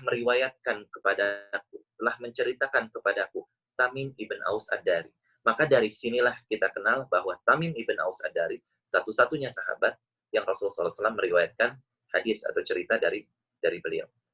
Maka beliau mengatakan, Tamim bin Aus Ad-Dari adalah seorang Nasrani yang dulunya, dimulai nih ceritanya Rasulullah SAW. Pernah satu hari Tamim ibn Aus ini pergi berlayar. Ketika tengah perjalanan berlayar, ternyata sempat terombang-ambing oleh ombak yang sangat kencang selama kurang lebih 30 hari atau 1 bulan. Sampai akhirnya ya, Tamim ibn Aus Ad-Dari dengan rombongannya yang kurang lebih berjumlah 30 orang terdampar di satu pulau. Ya, setelah ombak yang sangat hebat tadi. Ketika terdampar di satu pulau, ya, mereka bertemu dengan satu makhluk yang disebut dengan jassasah. Ya. Maka para ulama menyebutkan jassasah ini suatu makhluk. Ya. Kenapa? Karena disebutkan bulunya sangat tebal, ya, sampai tidak bisa dibedakan mana bagian depannya, mana bagian belakangnya, saking tebal bulunya ini. Kemudian Tamim bin Aus Ad-Dari dengan rombongannya kaget. Makhluk apa ini? Bentuknya gini amat. Semuanya bulu, dari ujung kepala ke ujung kaki, tertutup bulu lebat berwarna hitam, sampai nggak ketahuan mana bagian depan, mana bagian belakang. Maka makhluk ini menyebutkan, saya adalah jassasah. Ya, terus nanya, jassasah ini, gimana kok bisa sampai terdampar? Ceritakan kejadiannya oleh Tamim bin Aus Ad-Dari, ya, dan 30 orang yang sedang bersamanya ini. Kemudian, kata jassasah ini, makhluk ini, mengatakan, ada sesosok yang ingin bertemu dengan kalian dan ingin tanya-tanya dengan kalian. Pergilah ke satu tempat di sana. Ya, masih di dalam pulau tersebut. Maka Tamim ibn Aus Ad-Dari pergi bersama orang-orang menemui makhluk ini. Ternyata makhluk ini, ya, dengan kondisi badan yang sangat tinggi besar. Ya. Sampai Tamim bin Aus Ad-Dari dengan orang-orang yang sedang bersamanya ketakutan. Makhluk apa ini? Jangan-jangan ini setan. Ya. Maka orang ini atau makhluk ini nanya ke Tamim ibn Aus Ad-Dari dan rombongannya, kok bisa nyampe sini? Coba ceritain. Runtutannya sampai tadi ketemu jassasah, terus jassasah bilang ada yang pengen bertemu. Ya, akhirnya si makhluk ini dalam keadaan terbelenggu, ya, tangan dan kakinya. Maka makhluk ini bertanya kepada Tamim ibn Aus Ad-Dari dan rombongannya dengan beberapa pertanyaan. Pertanyaan pertama, apa kalian tahu pohon kurma yang ada di daerah Baisan? Apa di pohon itu sudah pada berbuah? Kata Tamim dan orang-orang dalam rombongannya, iya, kurma di daerah Baisan sudah berbuah. Kemudian sosok makhluk ini bilang, sekarang berbuah, tapi nggak lama lagi, maka tidak akan berbuah lagi kurma yang ada di Baisan. Kemudian makhluk ini bertanya dengan pertanyaan berikutnya, bahwa apakah air di Danau Tiberia masih ada? Maka Tamim dan orang-orang bersama rombongannya mengatakan, iya, masih banyak air Danau Tiberia. Maka makhluk ini bilang, sekarang ada airnya, nanti sebentar lagi akan mengering, akan kehabisan airnya. Kemudian bertanya lagi, pertanyaan berikutnya, kalian tahu tentang mata air Zabur? Gimana airnya? Masih dipakai untuk masyarakat sekitar, oleh masyarakat sekitar untuk bercocok tanam? Dijawab oleh Tamim bin Aus Ad-Dari dan rombongannya, iya masih. Kemudian makhluk ini bilang, nanti airnya nggak bakal ada dan orang-orang nggak bisa lagi cocok tanam dengan mata air Zabur tadi. Kemudian bertanya lagi, apakah sudah muncul di antara kalian seorang nabi yang buta huruf? Ya, kita tahu Nabi SAW buta huruf, ya. Di antara hikmahnya, biar nggak disangka beliau ngarang Al-Quran. Ya. Gimana orang seorang yang buta huruf bisa mengarang Al-Quran? Apakah sudah ada nabi yang buta huruf? Sudah muncul? Iya, sudah muncul. Apakah dia diperangi sama orang-orang Arab? Iya, diperangi. Oke. Kemudian, apa akhirnya ada pengikutnya? Dan apakah para pengikutnya taat? Maka Tamim bin Aus Ad-Dari mengatakan, iya, ada pengikutnya dan pengikutnya sangat taat. Kemudian makhluk ini mengatakan, bagus. Memang beliau, ya seorang nabi ini, harus untuk ditaati dan lebih baik bagi mereka, yaitu orang-orang pengikutnya, memang harus mentaati nabi tersebut. Kemudian, ya, setelah bertanya tadi, makhluk ini mengatakan, saya adalah Masih, yaitu Dajjal. Jadi Tamim ibn Aus adalah sahabat yang pernah bertemu dengan Dajjal secara langsung. Jadi makhluk tadi yang bertanya-tanya tadi kepada Tamim ibn Aus Ad-Dari adalah sosok Dajjal. Ya. Kemudian Tamim ibn Aus sampai situ ceritanya, akhirnya bisa kembali lagi ke kampung halamannya, kemudian juga akhirnya beriman kepada Rasulullah SAW di Madinah, dan beliau wafat di Palestina, ya, dan dikuburkan di Palestina, Tamim bin Aus Ad-Dari, ya. Dan tetap berada di Madinah sampai zamannya Khalifah Utsman bin Affan. Nah, Tamim bin Aus Ad-Dari ini menceritakan hadis ini atau kejadian ini, kejadian pertemuannya dia dengan Dajjal, pertanyaan-pertanyaan dia dengan Dajjal, ya, yaitu di antara ciri-ciri atau tanda-tanda kiamat, ya, yang ditanyakan oleh Dajjal, ya, yaitu tidak berbuahnya pohon kurma di daerah Baisan, kemudian mengeringnya danau Tiberia, kemudian tidak adanya lagi mata air Zabur, kemudian diutusnya seorang nabi dari Jazirah Arab. Hal ini pun persis apa yang pernah disampaikan oleh Rasulullah SAW kepada para sahabat tentang bagaimana sifat Dajjal, bagaimana ciri-ciri atau tanda-tanda hari kiamat. Ya, persis dengan apa yang dikemukakan oleh Tamim ibn Aus Ad-Dari. Ya, makanya Tamim ibn Aus Ad-Dari menceritakan kepada Rasulullah, dan Rasulullah menceritakan lagi kepada para sahabatnya. Ya. Dan tadi ceritanya Dajjal tadi setelah bertanya itu mengatakan bahwa saya adalah Dajjal dan saya akan keluar, ya, selama 40 hari, tidak ada dari muka bumi ini yang tidak saya lewati. Seluruh muka bumi ini akan saya lalui, akan saya lewati. Ya. Kecuali Mekah dan Madinah, kata Dajjal. Kecuali Mekah dan Madinah. Sesungguhnya di kota Mekah dan Madinah itu, di sekelilingnya ada malaikat-malaikat yang menjaganya dengan pedang yang terhunus. Maka saya tidak bisa memasuki kota Mekah dan Madinah sama sekali. Ini yang diceritakan oleh Dajjal kepada Tamim ibn Aus Ad-Dari, dan Tamim bin Aus Ad-Dari cerita ke Rasulullah SAW, dan Rasulullah SAW cerita dengan cerita yang persis kepada para sahabat. Kemudian beliau mengatakan dengan tongkatnya, mengetuk-ngetukkannya ke bumi, ke tanah, mengatakan, Innaha tabah, innaha tabah, innaha tabah. Ini adalah kota Madinah, ini adalah kota Madinah, ini adalah kota Madinah. Maka ini diantara keutamaan kota Al-Madinah Al-Munawwarah dan juga keutamaan kota Makkah Al-Mukarramah, bahwa dua kota suci ini dijaga oleh malaikat, dan Dajjal ketika keluarnya nanti tidak akan bisa masuk sama sekali kota Makkah dan Madinah, karena dikelilingi oleh para malaikat yang menjaganya. Jadi semua bagian dari muka bumi ini pasti dilalui oleh Dajjal, kecuali dua kota suci ini, ya.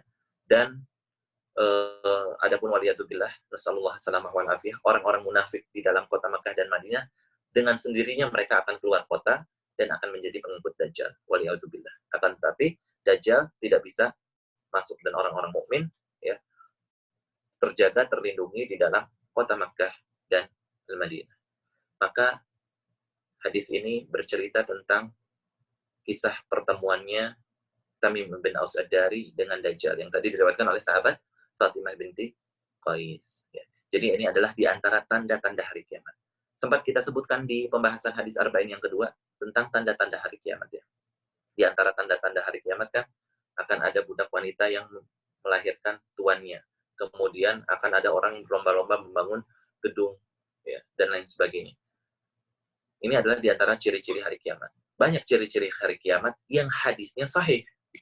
Di antara ciri-ciri hari kiamat ada juga yang hadisnya palsu.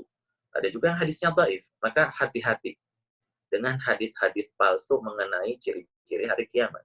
Hati-hati. Ya, kita juga mungkin sama-sama tahu beberapa waktu yang lalu, ya, di bulan Ramadan ini sempat banyak orang yang cemas dengan hadis palsu tersebut. Hati-hati ya dengan menyebarkan hadis palsu. Beriman kepada hari kiamat merupakan rukun iman. Ini perkara yang penting, bukan perkara remeh. Ya, perkara rukun iman. Akan tetapi hati-hati meriwayatkannya nggak boleh dengan hadis palsu. Kita mengingatkan manusia dengan mengingatkan umat dengan pembahasan-pembahasan, ya, baik itu tentang iman, tentang Islam, tentang ihsan, tentang ibadah, tentang hari kiamat dan lain sebagainya. Tidak harus dengan satu aja orang ditakut-takuti dengan hari kiamat, tapi tidak diingatkan dengan pentingnya tauhid untuk mempersiapkan bekal hari kiamat nanti. Tidak sering diingatkan tentang hal-hal yang lebih urgent lainnya, menjaga sholat dan lain sebagainya. Sampai orang ketakutannya, ada yang sampai ketakutan yang berlebihan. Ini hati-hati.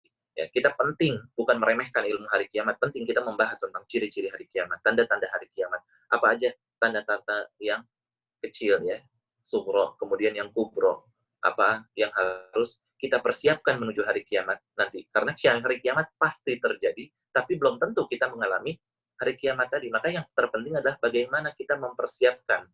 Baik kita ketemu atau enggak. Kenapa? Yang pasti kita akan menemui yang namanya hari pembalasan. Ya. Baik itu amal baik ataupun amal buruk. Nah, maka hadis, ya, tentang hari kiamat tadi kita sebutkan banyak. Ada yang bersifat hadis yang sahih, ada yang dhaif, bahkan ada yang palsu. Ya. Di antara hadis yang sahih, ada jelas hadis yang mutawatir, yang diriwayatkan oleh banyak para sahabat. Di antara hadis yang mutawatir adalah hadis tentang Dajjal. Ya. Hadis tentang Dajjal rata-rata hadisnya hadis mutawatir. Ya. Bahkan yang mengherankan, ada juga orang yang menafsirkan Dajjal itu dengan kemajuan teknologi, bukan dengan sesosok makhluk. Yang ini tentunya menyelisihi dalil-dalil yang sahih. Ya. Dalil-dalil yang sahih, Dajjal bukan dengan kemajuan teknologi, tapi dengan adanya sesosok makhluk. Ya, sebagaimana Tamim bin Aus Ad-Dari bertemu, dan kita tahu sifat-sifat Dajjal yang disebutkan oleh Rasulullah SAW dalam hadis-hadisnya yang sahih. Itu berkaitan dengan tadi ya kita sebutkan tentang Tamim bin Aus Ad-Dari dan juga tentang kejadian yang menimpa atau dialami oleh beliau bertemu dengan Jasasah dan Dajjal tadi. Baik. Hadis yang sedang bersama kita yaitu ad-dinun nasihah. Agama adalah nasihat. Dalam riwayat lain Nabi SAW menyebutkannya sampai diulang-ulang 3 kali. Ad-dinun nasihah, ad-dinun nasihah, ad-dinun nasihah. Agama ini nasihat, agama ini nasihat, agama ini nasihat. Ya. Dan para sahabat otomatis ya refleks nanya, untuk siapa ya Rasulullah? Maka ini sekali lagi adalah bentuk metode pengajaran Rasulullah SAW kepada para sahabat. Kalau langsung beliau mengatakan bahwa kita harus begini. Ya. Ad-dinun nasihat lillahi wa li kitabihi wa li rasulihi wa li ammatil muslimin wa ammatihi. Selesai. Enggak, tapi beliau menyebutkan, bahkan disebutkannya 3 kali. Sampai para sahabat penasaran. Apa sih yang dimaksud? Dari penasaran ini akhirnya timbul tadi kan pertanyaan. Dari pertanyaan timbul jawaban. Rasulullah mengatakan nasihat itu maksudnya apa dan untuk siapa. Nah, dengan hal yang seperti ini maka akan tersimpan dengan baik di memorinya para sahabat radhiyallahu taala anhum. Ya, jadi ini salah satu juga metode pengajaran baginda alaihi salatu wassalam. Ya, agama adalah nasihat, agama adalah nasihat, agama adalah nasihat. Ini menunjukkan bahwa agama yaitu nasihat. Sebagaimana hadis kita tahu yang menyebutkan al-hajju arafah. Haji adalah arafah. Maka ketika orang tidak wukuf di arafah, hajinya tidak sah. Walaupun dia tawaf, walaupun dia sa'i, walaupun dia mabit, dan lain sebagainya. Kenapa? Haji adalah arafah. Maka nasihat. Agama adalah ya dengan tidak ada yang namanya saling menasehati, maka agama ini tidak bisa berjalan. Kemudian ad-din ya, dalam bahasa Arab terbagi menjadi dua. Ada yang bermakna pembalasan, ada yang bermakna agama. Yang bermakna pembalasan, hadis yang atau ayat yang kita tahu ya dalam surat Al-Fatihah. Malik Yaumiddin, yang merajai hari pembalasan. Yaumiddin, di sini dinnya diartikan pembalasan. Akan tapi makna din yang kedua adalah agama. Sebagaimana firman Allah dalam surat Al-Maidah ayat yang ketiga yang kita sering sebutkan, yaitu al-yauma akmaltu lakum dinakum. Pada hari ini aku sempurnakan agama kalian. Maka dalam hadis yang ketujuh ini, din yang dimaksud adalah yang bermakna agama, bukan yang bermakna pembalasan. Ya. Agama adalah nasihat. Nah, nasihat ya yang disampaikan oleh seorang muslim kepada muslim lainnya, dari satu orang ke orang lainnya, ya, pada asalnya hukumnya adalah fardu kifayah. Fardu kifayah. Ya, kalau ada kemungkinan udah ada satu yang mengingatkan, maka sudah cukup. Ada orang yang menasehati, maka sudah cukup. Hukum asalnya adalah fardu kifayah. Akan tetapi nasihat bisa berubah hukumnya menjadi fardu ain. Kapan? Ketika ada orang yang meminta kepada kita nasihat. Misalkan ada teman datang, nasihatin gue dong. Kasih tahu dong, gue tuh harus ngapain, gue tuh pengen introspeksi, pengen berubah lebih baik, lu kan teman dekat gue, coba dong kasih tahu apa aja sih yang harus gue ubah, misalkan seperti itu ya. Maka ini adalah teman kita sedang meminta nasihat kepada kita. Maka ini termasuk ke dalam hadis hakul muslim alal muslim, hak seorang muslim kepada muslim lainnya. Di antaranya izastan sahaka fansahu, kalau dia meminta nasihat kepadamu, maka berilah dia nasihat. Tambahan PR buat pekan depan. Coba dicari hak muslim kepada muslim yang lain ada berapa? Ya. Ada berapa hak muslim di antara muslim yang lain kepada muslim yang lain? Ada berapa? Dan sebutkan apa aja.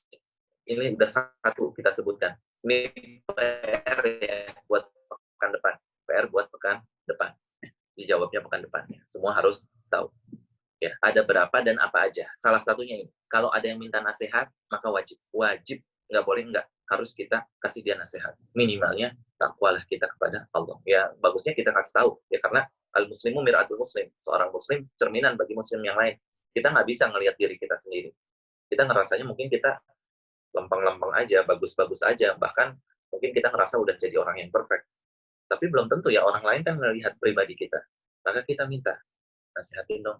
Apa yang harus kita lakukan, terutama orang-orang terdekat kita ya, sahabat kita, teman dekat kita, atau pasangan kita.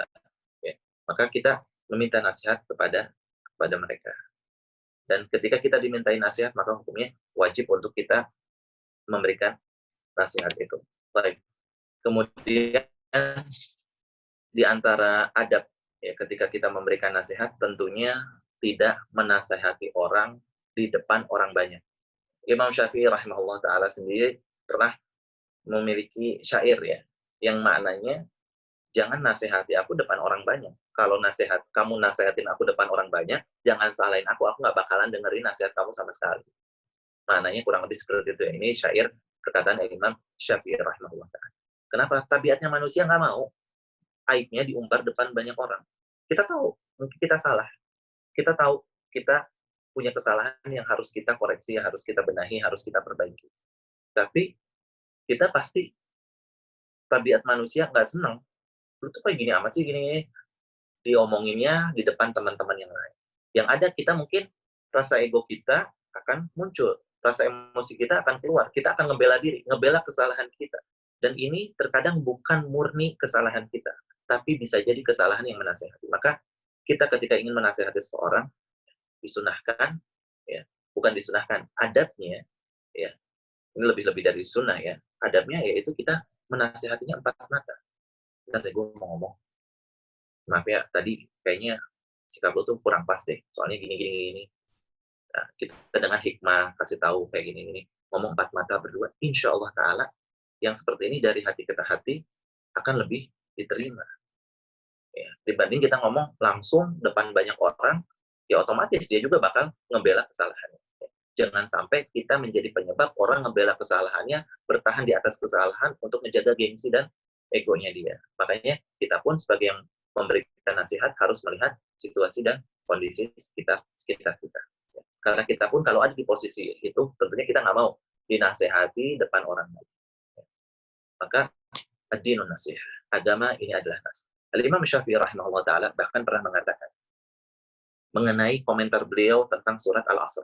Kata beliau rahimahullah, "Lau ma anzalallah illa hadhihi surah lakafatkum." Kata Imam Syafi'i, kalau Allah Subhanahu wa taala enggak menurunkan dalam Al-Qur'an ini kecuali surat Al-Asr aja, wal 'asr, innal insana lafi khusr illa alladziina aamanu wa 'amilus shalihat wa tawassaw bil haqq wa tawassaw bis sabr. Kata Imam Syafi'i, kalau Allah enggak nurunkan dalam Al-Qur'an kecuali surat ini, udah cukup. Ya, saking pentingnya ayat ini mencangkup poin-poin penting dalam agama Islam. Ya, tentang pentingnya waktu. Kemudian orang-orang sebenarnya hakikatnya merugi kecuali apa? Yang beriman. Kemudian beramal soleh dan tawasi bil haq, tawasi bis sabr. Saling menasehati di antara kalian, di antara mereka, di antara orang-orang yang beriman dalam masalah hak dan juga dalam masalah kesabaran. Ya, kalau ada orang yang lagi tertimpa musibah, kita coba tenangin, kita coba nasihatin. Ada orang yang juga nggak ditimpa musibah, orang ditimpa mendapatkan kenikmatan, kita nasihatkan, kita ingatkan tentang zakatnya, jangan lupa, ya, dan lain sebagainya. Hal-hal yang memang bermanfaat. Ya. Ini termaktub dan tercangkup dalam surat Al-Asr tadi. Nah, dan ini pentingnya nasihat. Kenapa? Allah Subhanahu wa Ta'ala ya, membenci sebagian dari Bani Israel karena mereka nggak ada yang namanya saling menasihati. Allah Subhanahu wa Ta'ala berfirman dalam Al-Quran, Allah mengatakan, kanu la yatanahawna an munkarin fa'aluh labi'sa ma kanu yaf'alun. Kata Allah, mereka nih orang-orang Bani Israel nggak biasa mengingkari kemungkaran yang ada. Labi'sa ma kanu yaf'alun, sejelek-jelek, seburuk-buruk perbuatan yang mereka lakukan. Ya, Allah mencap seburuk-buruk perbuatan adalah nggak adanya saling menasehati. Ya udah, dia ini bukan gue ini, biarin. Ya udah, dosa-dosa dia ini kenapa sih ngurusin banget hidup orang, ngurusin banget sih dosa orang. Ya udah, yang penting nggak ngerugiin orang lain. Ya terkadang seolah-olah kalimatnya hak, waliyatubillah, padahal kebatilan. Kita bukan ngurusin hidup orang lain, yang justru karena kita peduli. Tentunya dengan cara yang hikmah, dengan cara yang beradab. Sebagian orang mengatakan ya beberapa kesalahan dengan atas nama ham, dan lain sebagainya. Terus ini ngurusin amat hidup orang lain, atau dia nggak ngerugiin kita ini.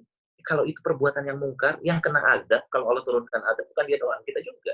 Waliyatubillah. Ya. Kenapa? Kalau dalam hadis Aisyah juga disebutkan ya, kalau Aisyah pernah bertanya kepada Rasulullah SAW. Aisyah mengatakan, afanahliku wa fina salihun. Ya Rasulullah, mungkin nggak kita ini tertimpa musibah, tertimpa azab, celaka, dan di antara kita ada orang-orang soleh? Kata beliau, na'am. Ya mungkin. Idza kathurul khabath. Iya, kalau udah kemaksiatan merajalela. Bukan sekedar kemaksiatan merajalela. Kemaksiatan merajalela, terus orang-orang soleh cuek aja. Yang penting saya ibadah. Yang penting saya nggak ikut-ikutan maksiat tersebut. Ya udah, itu mah urusan mereka. Saya nggak ikut-ikutan. Nah, ini mungkin berdasarkan hadis Aisyah tadi. Mungkinkah kita diazab sedangkan ada orang soleh? Nabi SAW, iya mungkin. Kenapa? Karena tadi, waliyatubillah, jangan sampai kita seperti Bani Israel yang Allah cap sejelek-jeleknya amalan. Dengan apa? La yatanahawna an munkar. Kalau ada kemungkaran, bodoh amat. Yang penting bukan gua, yang penting gua nggak ngelakuin. Ya.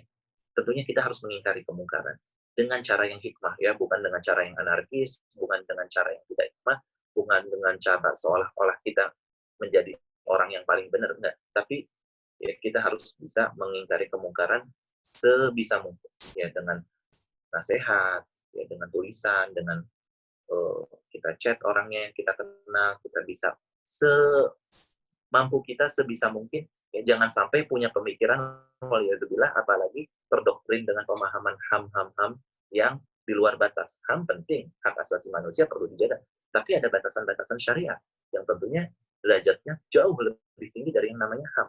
Jangan mengatasnamakan HAM, orang ya udah bebas, terserah dia mau transgender, dia mau ngapain, terserah dia. Nggak gitu.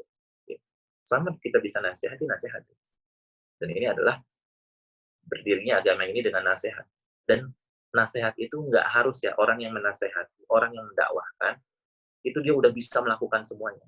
Walaupun memang bahaya ya, waliyadzubillah, jangan sampai ketika kita menyuruh yang ma'ruf, melarang yang mungkar, kita sendiri nggak melakukan yang ma'ruf itu, atau melarang yang mungkar itu. Tapi itu bukan syarat.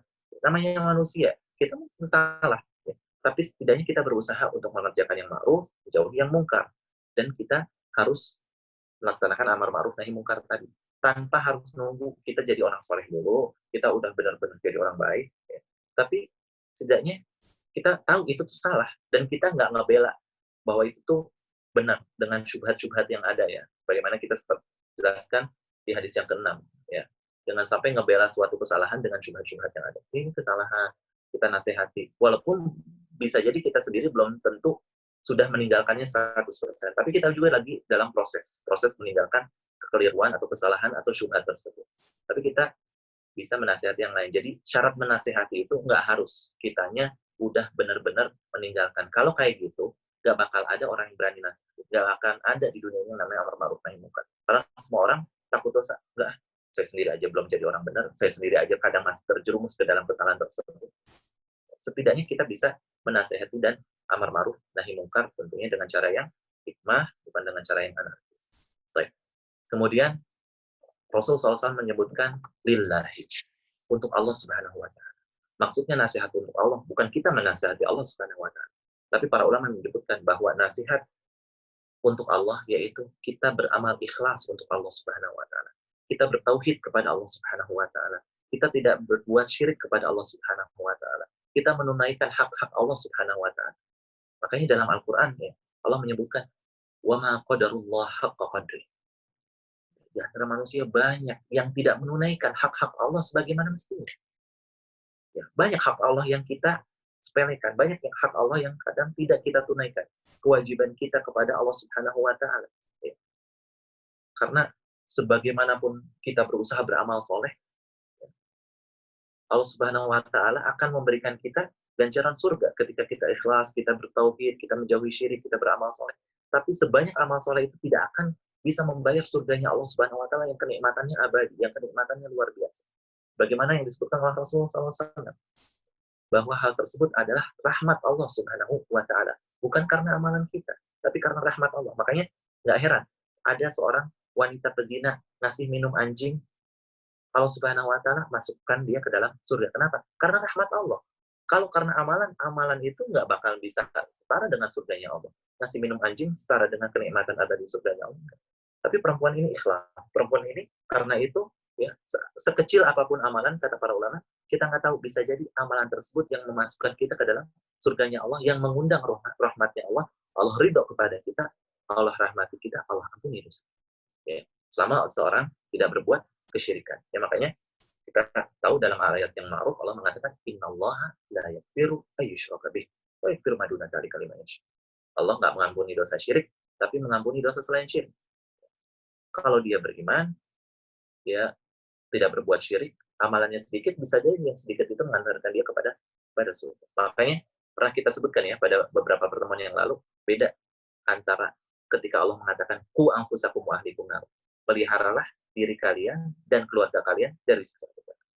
Dan juga dengan ayat Allah, bukan ayat Allah, kalau kita maknai dengan masukkanlah diri kalian ke dalam surga. Karena orang yang masuk surga bisa jadi pernah nyicipin neraka oleh itu. Maka Allah pengen kita nggak nyicipin neraka. Kalau nggak nyicipin neraka, otomatis masuk surga. Pasti. Karena kita sebutkan juga, nggak ada tempat di tengah-tengah. Nggak surga, nggak neraka. Kalau nggak surga, ya pasti neraka. Maka Allah Subhanahu wa Ta'ala menginginkan kita terhindar dari siksa api neraka ini dengan apa? Dengan beramal soleh. Yang mana amal soleh tadi mengundang rahmat Allah. Maka ini diantara nasihat, makna nasihat kepada Allah, beramal soleh. Dan diantara amal soleh yang paling agung dan paling mulia adalah tauhid kepada Allah Subhanahu wa Ta'ala. Dan juga kita menjauhi segala macam larangan-larangan Allah. Segala macam kemaksiatan-kemaksiatan. Dosa-dosa besar. Ya, terutama dosa yang paling besar adalah syirik. Maka ketika seorang benar-benar merealisasikan kehidupannya di atas tauhid, menjauhi syirik, plus ditambah amal-amalan soleh, menjalankan perintah Allah, menunaikan hak-hak Allah Subhanahu wa Ta'ala, sungguh dia sudah melaksanakan makna dari nasihat untuk Allah, yaitu ikhlas beramal kepada Allah Subhanahu wa Ta'ala. Ya. Tentunya amal-amal soleh tadi tidak sempurna kalau tidak dilengkapi dengan ikhlas. Ya, percuma amalnya soleh sesuai dengan sunnah Nabi SAW, tapi kalau tidak ikhlas. Kemudian yang kedua adalah kitab. Maksud dari kitab adalah yaitu Al-Quranul Karim. Kita menunaikan hak-hak Al-Quran, menjalankan hukum-hukum yang terdapat di dalam Al-Quran, menjauhi larangan-larangan yang dilarang oleh Allah Subhanahu wa Ta'ala dalam Al-Quran. Kemudian kita membaca Al-Quran, kita mentadaburi Al-Quran, membaca Al-Quran dengan bacaan yang benar, belajar tajwidnya, belajar makharijul hurufnya, bagaimana membaca alif, bagaimana membaca ba, ta, sa, dan seterusnya, bagaimana hukum-hukum tajwidnya, izharnya, ikhfa'nya, idghamnya, iqlabnya, matnya, dan seterusnya. Ini termasuk haknya Al-Quran. Ini termasuk bagaimana kita merealisasikan nasihat yang untuk Al-Quran. Yaitu dengan tadi mempelajari tajwidnya, tahsinnya, membacanya, mentadaburinya. Dan ini penting nasihat untuk kita semuanya, agar kita menjadi hamba Allah Subhanahu wa Ta'ala yang membaca Al-Quran bukan hanya di bulan Ramadan. Masya Allah, Ramadan ini semangat, orang baca harus khatam, pengen sehari baca sejuz minimal, ada yang bisa 2 juz, 3 juz, dan seterusnya. Beres bulan Ramadan, udah. Ramadan bagus, betul, amalan untuk kita beramal. Ya. Tamim Ibn Aus Ad-Dari, ya, sahabat yang sedang bersama kita pun, disebutkan dalam beberapa riwayat, sehari bisa 7 kali khatam Al-Quran. Ya. Ustaz, bagaimana kalau ada hadis yang menyebutkan nggak pantas sebenarnya, kurang pas kalau dalam sehari Al-Quran itu dikhatamkan di bawah 3 hari. Para ulama menjelaskan, iya, di bawah 3 hari itu kurang pas. Harusnya setidaknya 3 hari, ya, paling cepat itu 3 hari kita khatam. Ya, jangan sampai di bawah 3 hari. Tapi Imam Syafi'i pernah menghatamkan Al-Quran beberapa kali dalam sehari. Dalam satu sholatnya beliau menghatamkan Al-Quran. Ini kata para ulama yang seperti ini biasanya dilakukan di tempat mulia atau di bulan mulia. Kalau kita lagi ada di Mekah, di Madinah, bagi selain penduduknya, maka ini kesempatan berada di tempat mulia, banyakin amal soleh. Al-Quran sehari khatam, bagus. Walaupun di bawah 3 hari, nggak jadi masalah. Kemudian dalam bulan Ramadan, sehari bisa khatam Al-Quran, nggak masalah. 2 hari bisa khatam Al-Quran, bagus. Ya. Tapi kalau di selain waktu yang mulia dan tempat yang mulia, normalnya jangan sampai di bawah 3 hari. Ini maksud dari hadis tadi. Nah, maka di antara nasihat dengan Al-Quran adalah mengamalkan hukum-hukum yang ada di dalamnya. Akan tapi di sini perlu ada poin yang sangat penting. Yaitu bagaimana kita berhukum dengan hukum-hukum Allah Subhanahu wa Ta'ala. Di antara hukum-hukum Allah adalah hukum-hukum yang terdapat dalam Al-Quran Al-Karim. Allah Subhanahu wa Ta'ala berfirman dalam Al-Quran Al-Karim, "Wa man lam yahkum bima anzalallah fa ulaika humul kafirun." Barang siapa yang tidak berhukum dengan hukum Allah, sesungguhnya mereka adalah orang-orang kafir. Bentar dulu. Pentingnya di sini bukan sekedar membaca, oh, nggak berhukum dengan hukum Allah, nggak berhukum dengan Al-Quran, maka orang kafir. Enggak. Pentingnya di sini tadabbur. Pentingnya di sini thalabul ilmi. Pentingnya di sini memaknai makna ayat Al-Quran ini. Kenapa? Banyak banget orang kena syubhat, ya, memaknai ayat ini, oh, harus mengamalkan hukum-hukum Allah yang ada dalam Al-Quran, yang ada dalam hadis Nabi SAW. Berarti ayat ini, barang siapa yang tidak berhukum dengan hukum Allah, mereka orang kafir. Waliyadzubillah. Akhirnya ada pemikiran-pemikiran sesat, pemikiran-pemikiran khawarij, pemikiran-pemikiran teroris, waliyadzubillah. Indonesia nggak berhukum dengan syariat Islam, maka Indonesia negara kafir. Auzubillah. Oh, orang kerja ya jadi PNS di pemerintahan Indonesia, padahal pemerintahannya tidak melaksanakan syariat Islam. Berarti menjadi PNS hukumnya haram. Ada nggak orang kayak gini? Ada. Waliyadzubillah. Ada. Ya. Boleh kita memberontak kepada pemerintah. Boleh kita melawan pemerintah kita. Kenapa? Karena nggak berhukum dengan hukum Allah. Kemudian, boleh kita ngebom di sana-sini. Karena memang mereka adalah orang-orang yang tidak berhukum dengan hukum Allah. Nggak seperti itu ya. Waliyadzubillah. Maka kita harus memaknai ayat ini dengan pemahaman yang benar. Pemahaman para salafus saleh, pemahaman para ulama, para tabi'in, tabi'ut tabi'in, pemahaman para sahabat radhiyallahu ta'ala anhum. Abdullah bin Abbas radhiyallahu ta'ala anhum ketika menafsirkan ayat ini, dan kita tahu Abdullah bin Abbas adalah seorang sahabat yang paling paham dengan ilmu tafsir. Abdullah bin Abbas mengatakan, kufrun duna kufrin. Maksudnya adalah kufur kecil. Kenapa? Kita lihat konteks ayat ini, ada ayat-ayat lainnya yang berderetan dengan ayat ini. وَمَنْ لَمْ يَحْكُمْ بِمَا أَنْزَلَ اللَّهُ فَأُولَٰئِكَ هُمُ الظَّالِمُونَ وَمَنْ لَمْ يَحْكُمْ بِمَا أَنْزَلَ اللَّهُ فَأُولَٰئِكَ هُمُ الْفَاسِقُونَ وَمَنْ لَمْ يَحْكُمْ بِمَا أَنْزَلَ اللَّهُ فَأُولَٰئِكَ هُمُ الْكَافِرُونَ. Barang siapa yang tidak berhukum dengan hukum Allah, dia orang zalim. Barang siapa tidak berhukum dengan hukum Allah, dia orang fasik. Barang siapa tidak berhukum dengan hukum Allah, maka dia orang kafir. Kata Abdullah bin Abbas, zulmun duna zulmin, fiskun duna fiskin, kufrun duna kufrin. Maksudnya apa? Selama orang meyakini, ya, dengan keyakinannya, dengan imannya, dengan akidahnya, bahwa hukum yang paling benar adalah hukum Allah Subhanahu wa Ta'ala. Tidak ada hukum yang lebih relevan di setiap tempat dan di setiap zaman selain hukum Allah. Dia meyakini itu, tapi dia berhukum dengan hukum undang-undang. Dia bukan orang kafir. Dia dosa karena tidak berhukum dengan hukum Allah. Ya. Akan tetapi, dia bukan orang kafir. Tapi kalau dia meyakini undang-undang ini yang jadi patokan, maka undang-undang adalah yang paling benar. Al-Quran udah nggak pas lagi untuk jadi hukum bagi zaman sekarang. Hukum dan peraturan 1400 tahun yang lalu, masa mau disamain sama tahun sekarang? Ini yang seperti ini baru bisa terjerumus waliyadzubillah ke dalam kekufuran. Kenapa? Dia meyakini ada hukum lain yang lebih bagus, yang lebih baik dari hukum Allah. Yang seperti ini benar-benar bisa jatuh ke dalam kekufuran. Tapi kalau dia masih meyakini hukum Allah yang paling benar, kita tahu hukum Islam yang paling benar. Cuman kita susah menerapkannya di negara kita. Kita belum bisa menerapkannya. Yang seperti ini orang tidak dikatakan kufur. Apalagi kita bukan yang sebagai memegang kebijakan, kita tidak berdosa. Ya. Kita ya memang adanya di sistem yang seperti ini, udah kita jalani. Sambil kita yakini bahwa hukum Allah yang paling benar. Dan hati-hati, Indonesia, ya, negara tercinta kita, sudah banyak melakukan hukum-hukum syariat Islam sebenarnya. Ya, setidaknya ya, dalam hukum-hukum syariat Islam itu terbagi menjadi beberapa perkara. Yang pertama, yang berkaitan dengan ahwal syakhsiyah, yaitu yang berkaitan dengan hukum-hukum kekeluargaan. Ya. Ya. Atau yang pertama dulu ibadah. Yang berkaitan dengan ibadah. Alhamdulillah, di negara kita yang namanya ibadah didukung. Ya. Maksudnya nggak ada yang namanya orang nggak boleh sholat. Beda ya sekarang kalau lagi pandemi. Pada asalnya, kalau misalkan nggak ada pandemi seperti ini, orang silahkan sholat. Azan, ya silahkan azan, dan lain sebagainya. Hukum ibadah berjalan. Haji difasilitasi, ada dirjen hajinya khusus. Umroh difasilitasi, ada. Kemudian, setelah ibadah, tadi ahwal syakhsiyah yang berkaitan dengan kekeluargaan, ada khusus pengadilan agama yang mengatur hukum perceraian secara agama Islam. Ada yang namanya KUA, nikah secara agama Islam.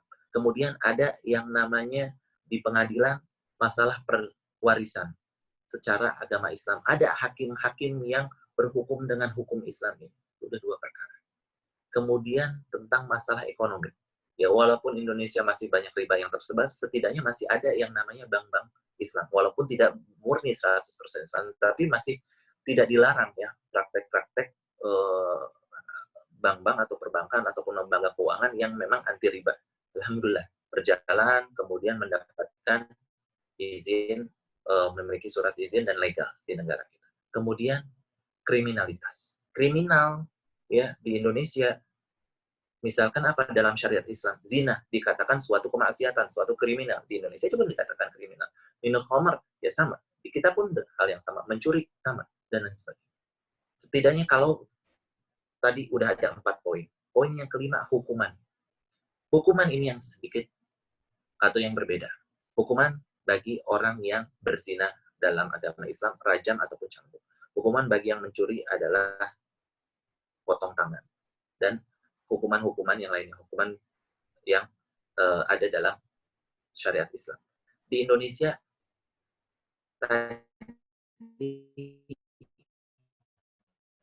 yang berbeda setidaknya di hukuman.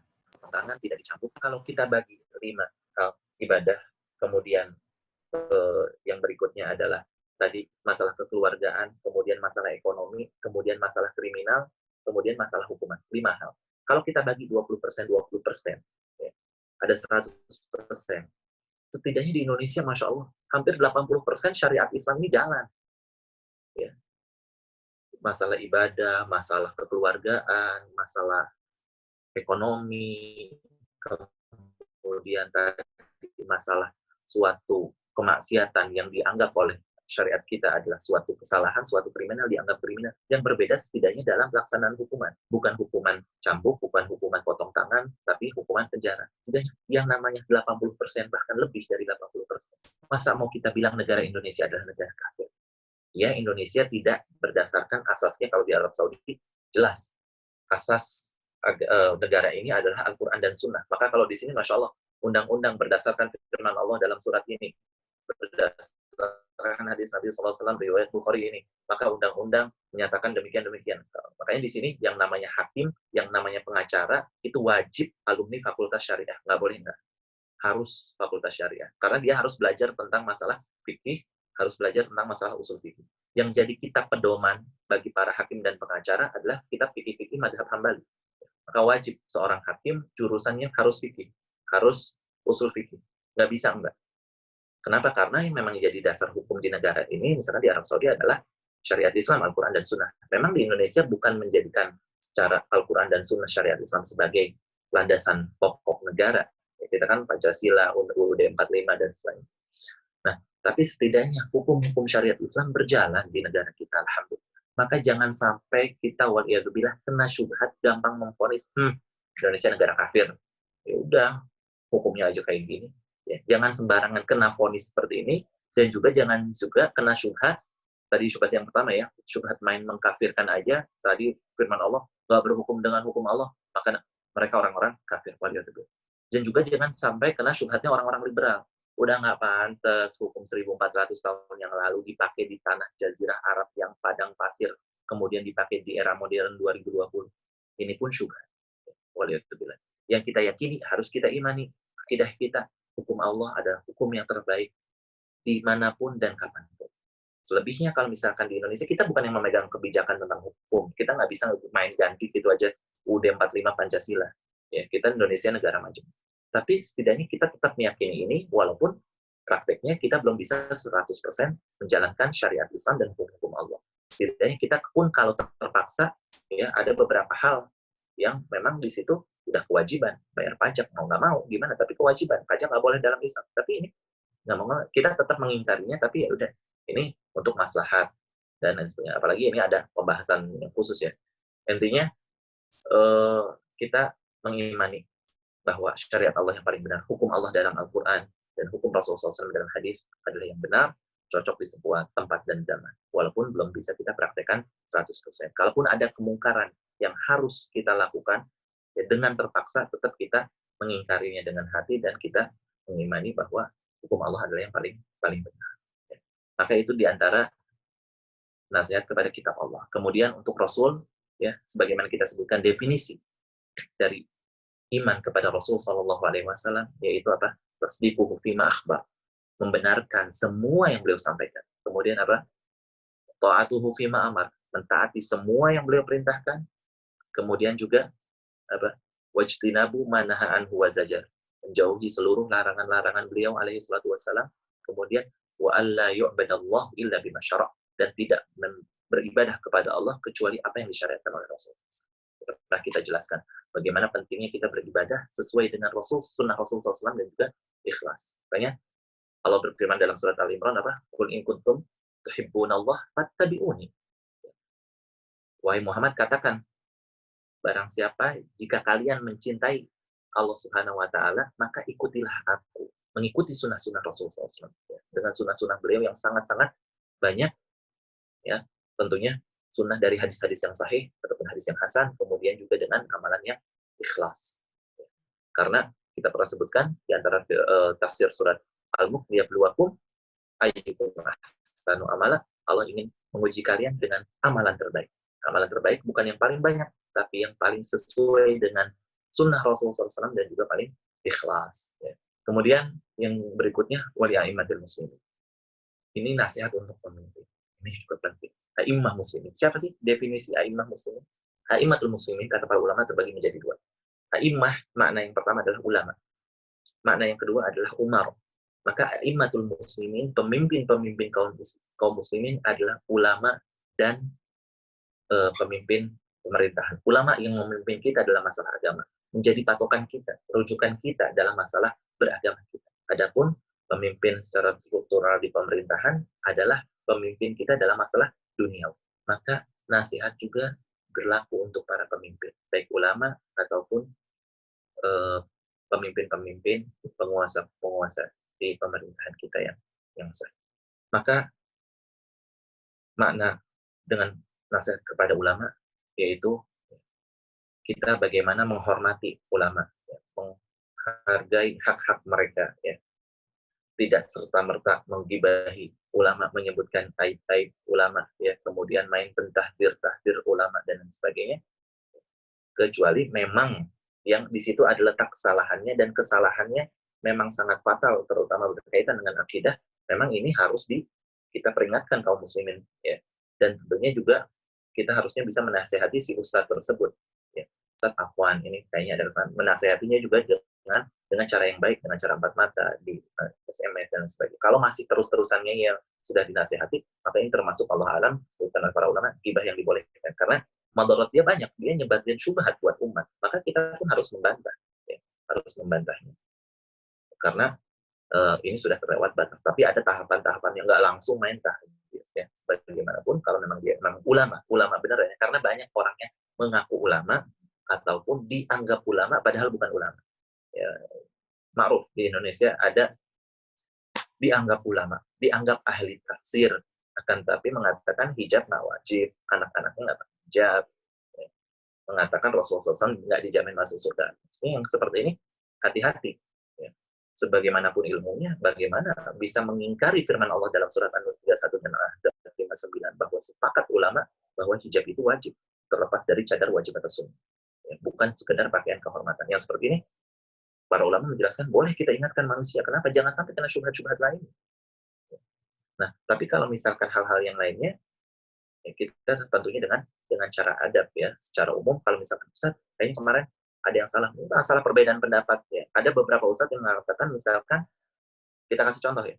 Kemarin pembahasan mengazankan bayi. Mengazankan bayi, ada yang mengatakan sunnah, ada yang mengatakan tidak. Ya kita nggak usah ngeyel-ngeyelan. Ya, karena ini perbedaan pendapat yang mu'tabar, ya. Perbedaan pendapat nggak semuanya dianggap, ya. Ada perbedaan pendapat yang memang ulama mengatakan ini sama sekali bukan perbedaan pendapat yang dianggap di kalangan para ulama. Tapi ada yang perbedaan pendapat yang dianggap.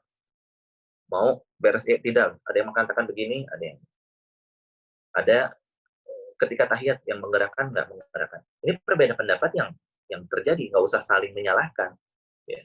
Ini diantara kita menjaga adab. Oh, kita meyakini bahwa ketika kita menjadi makmum, kita harus membaca Al-Fatihah setelah imam membaca Al-Fatihah. Tapi ada ustadz lain yang mengatakan kalau jadi makmum nggak usah baca Al-Fatihah. Ya, ini perbedaan pendapat. Nggak usah kita salah-salahin. Itu ustadz ngaco. Masa nggak usah bilang baca Al-Fatihah dalam sholat? Ya gitu. Karena ini ada perbedaan pendapat. Ini maksudnya diantara adab-adab yang harus kita jaga kepada para ulama. Adapun kepada pemimpin, diantaranya kita tidak menyebarkan aib-aib. Kita tidak memberontaknya. Ya. Dan juga Rasulullah SAW mewanti-wanti dalam masalah ini. Bahkan Al-Imam Muslim rahimahullah dalam kitab Sahih Muslim, ya, beliau punya kitab kamil. Kitab secara sumber akan maksudnya kitab ini pembahasan, ya, atau bab. Ya. Tapi kalau bab itu lingkupnya lebih kecil. Tapi kalau kitab lingkupnya lebih besar. Jadi Imam Muslim dalam kitab Sahihnya ada kitab Toharoh, semua. Kitab sholat, semua zakat dan sebagainya. Beliau sampai menjadikan satu judul dengan Kitabul Imarah tentang masalah kepemimpinan. Isinya hadis tentang wajib taat sama pemimpin. Banyak banget hadisnya dalam Sahih Muslim. Makanya di antara akidah Ahlussunnah wal Jamaah adalah taat kepada pemimpin. Kayaknya, ya, para ulama banyak menyebutkan di antara banyak orang yang menyelisihi akidah Ahlussunnah wal Jamaah, yaitu tidak taatnya kepada pemimpin dan mengatakan bolehnya memberontak kepada pemimpin. Maka keamanan dan stabilnya suatu negara juga dipengaruhi dengan bagaimana kita taat kepada pemimpin. Selama hal itu ma'ruf, ya, hal tersebut tidak menyalahi syariat, maka kita wajib taat. Ketika hal itu tidak sesuai dengan syariat, bertentangan dengan syariat, menyalahi syariat, baru boleh kita tidak taati. Tapi selama hal itu adalah sesuai dengan syariat atau hal yang mubah, maka wajib kita taati. Makanya Nabi SAW mengatakan isma wa ati wa in akhadha malak wa daraba. Dengerin, taatin, walaupun kamu dipukulin, walaupun harta kamu dirampas, diambil. Ini bukti bahwa kita wajib taat kepada pemimpin. Sekalipun zolim, iya sekalipun zolim. Dalam hadis ini, kalaupun kamu digebukin, kalaupun harta kamu dirampas, tetap wajib taat. Selama tidak dalam hal kemaksiatan. Hajjaj di zaman sahabat, ya. Banyak sahabat dibunuh sama Hajjaj. Banyak sahabat yang dibunuh. Itu kemudian di zaman Imam Ahmad dipenjara. Zamannya Syekhul Islam Ibnu Taimiyah dipenjara. Banyak ulama dipenjara. Tapi apa mereka memberontak? Contoh yang paling jelas adalah Imam Ahmad bin Hanbal. Pengikut Imam Ahmad banyak banget. Kalau Imam Ahmad bilang serbu, serang, bisa terguling ke pemerintah. Pengikutnya banyak. Tapi apa Imam Ahmad nggak mau ada darah kaum muslimin yang tertumpahkan. Dan tahu, padahal ini kesalahannya fatal. Nabi SAW mengatakan nggak boleh memberontak kecuali melihat kekufuran yang jelas. Dan kekufuran yang ada di zaman Imam Ahmad pun ada terjadi, bahwa mengatakan Al-Quran makhluk. Sedangkan Al-Quran bukan makhluk, Al-Quran adalah firman Allah. Ini adalah jelas pemahaman yang keliru. Tapi Imam Ahmad nggak bilang, ayo serang, ayo serbu. Tetap wajib taat, selama dalam hal yang ma'ruf. Walaupun Imam Ahmad tetap mengingkari bahwa Al-Quran itu adalah makhluk. Maka penting, ini diantara pembeda akidah Ahlussunnah wal Jamaah dengan yang lain. Banyak orang aku akidah Ahlussunnah wal Jamaah, tapi banyak tergelincir dalam masalah ini. Gak taat sama pemimpin, berontak, nyebar-nyebarin aib pemimpin. Kita kadang kesel ya dengan pemimpin yang bohong dan lain sebagainya. Itu tabiat manusia. Tapi ini sudah diuji keimanan kita, akidah kita, dengan hadis-hadis taatnya kepada pemimpin tadi. Maka cara yang benar adalah menasehati dengan fakta.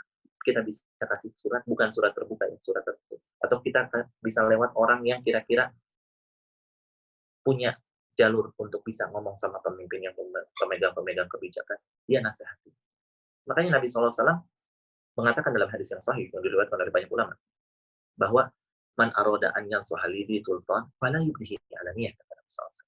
Barang siapa yang pengen nasihati pemimpin, Zui Sultan yang punya kekuasaan, jangan nasehatin depan banyak orang. Nabi yang bilang ya, Nabi SAW. Nabi mengatakan apa? Ajak dia ngobrol, berdua, empat mata. Kalau nerima, alhamdulillah. Kalau nggak nerima, kita udah nyampein. Tapi kan sekarang kita nggak mungkin kita bisa nyampe ke pemimpin kita nggak punya akses, harus lewat protokolnya yang ribet dan sebagainya. Ya kita cari jalan. Ya nggak mungkin nggak ada orang yang nggak bisa sama sekali. Kita ada jalur misalkan lewat mana nih secara prosedurnya, kalau mau ngirim surat, kalau mau nasihatin, atau kita ke orang yang penasehat pemimpin kita, atau orang yang punya akses dari keluarganya, tolong ya nanti ini disampaikan dan sebagainya. Setidaknya kita udah usaha. Intinya jangan main nyebarin aib pemimpin gitu aja. Kemudian juga masalah memberontak. Ya, para ulama juga menyebutkan kalaupun pemimpin yang melakukan kekufuran yang jelas, misalkan dia nyembah pohon, misalkan dia nyembah berhala, ini kekufuran yang nampak, maka bukan berarti serta-merta, oh yaudah, boleh berontak. Lihat dulu, kita punya kekuatan, kita punya power, kita punya masa, boleh berontak. Kalau maslahatnya ada lebih besar. Tapi kalau kita nggak punya power, kita nggak punya masa, nggak punya kekuatan, walaupun kekufuran yang dilakukan sudah jelas, menyembah berhala, maka kita nggak boleh memberontak. Kenapa? Konyol. Walaupun itu kekufuran dan secara syar'i boleh berontak, tapi Islam itu realistis. Nggak boleh kita nggak berontak sedangkan kita nggak punya power. Kalau kita punya power, boleh. Kalau kekufurannya jelas nampak, nyata. Tapi kalau bukan kekufuran, hal itu adalah kemaksiatan, tapi tidak sampai derajat kufur, jelas nggak boleh memberontak.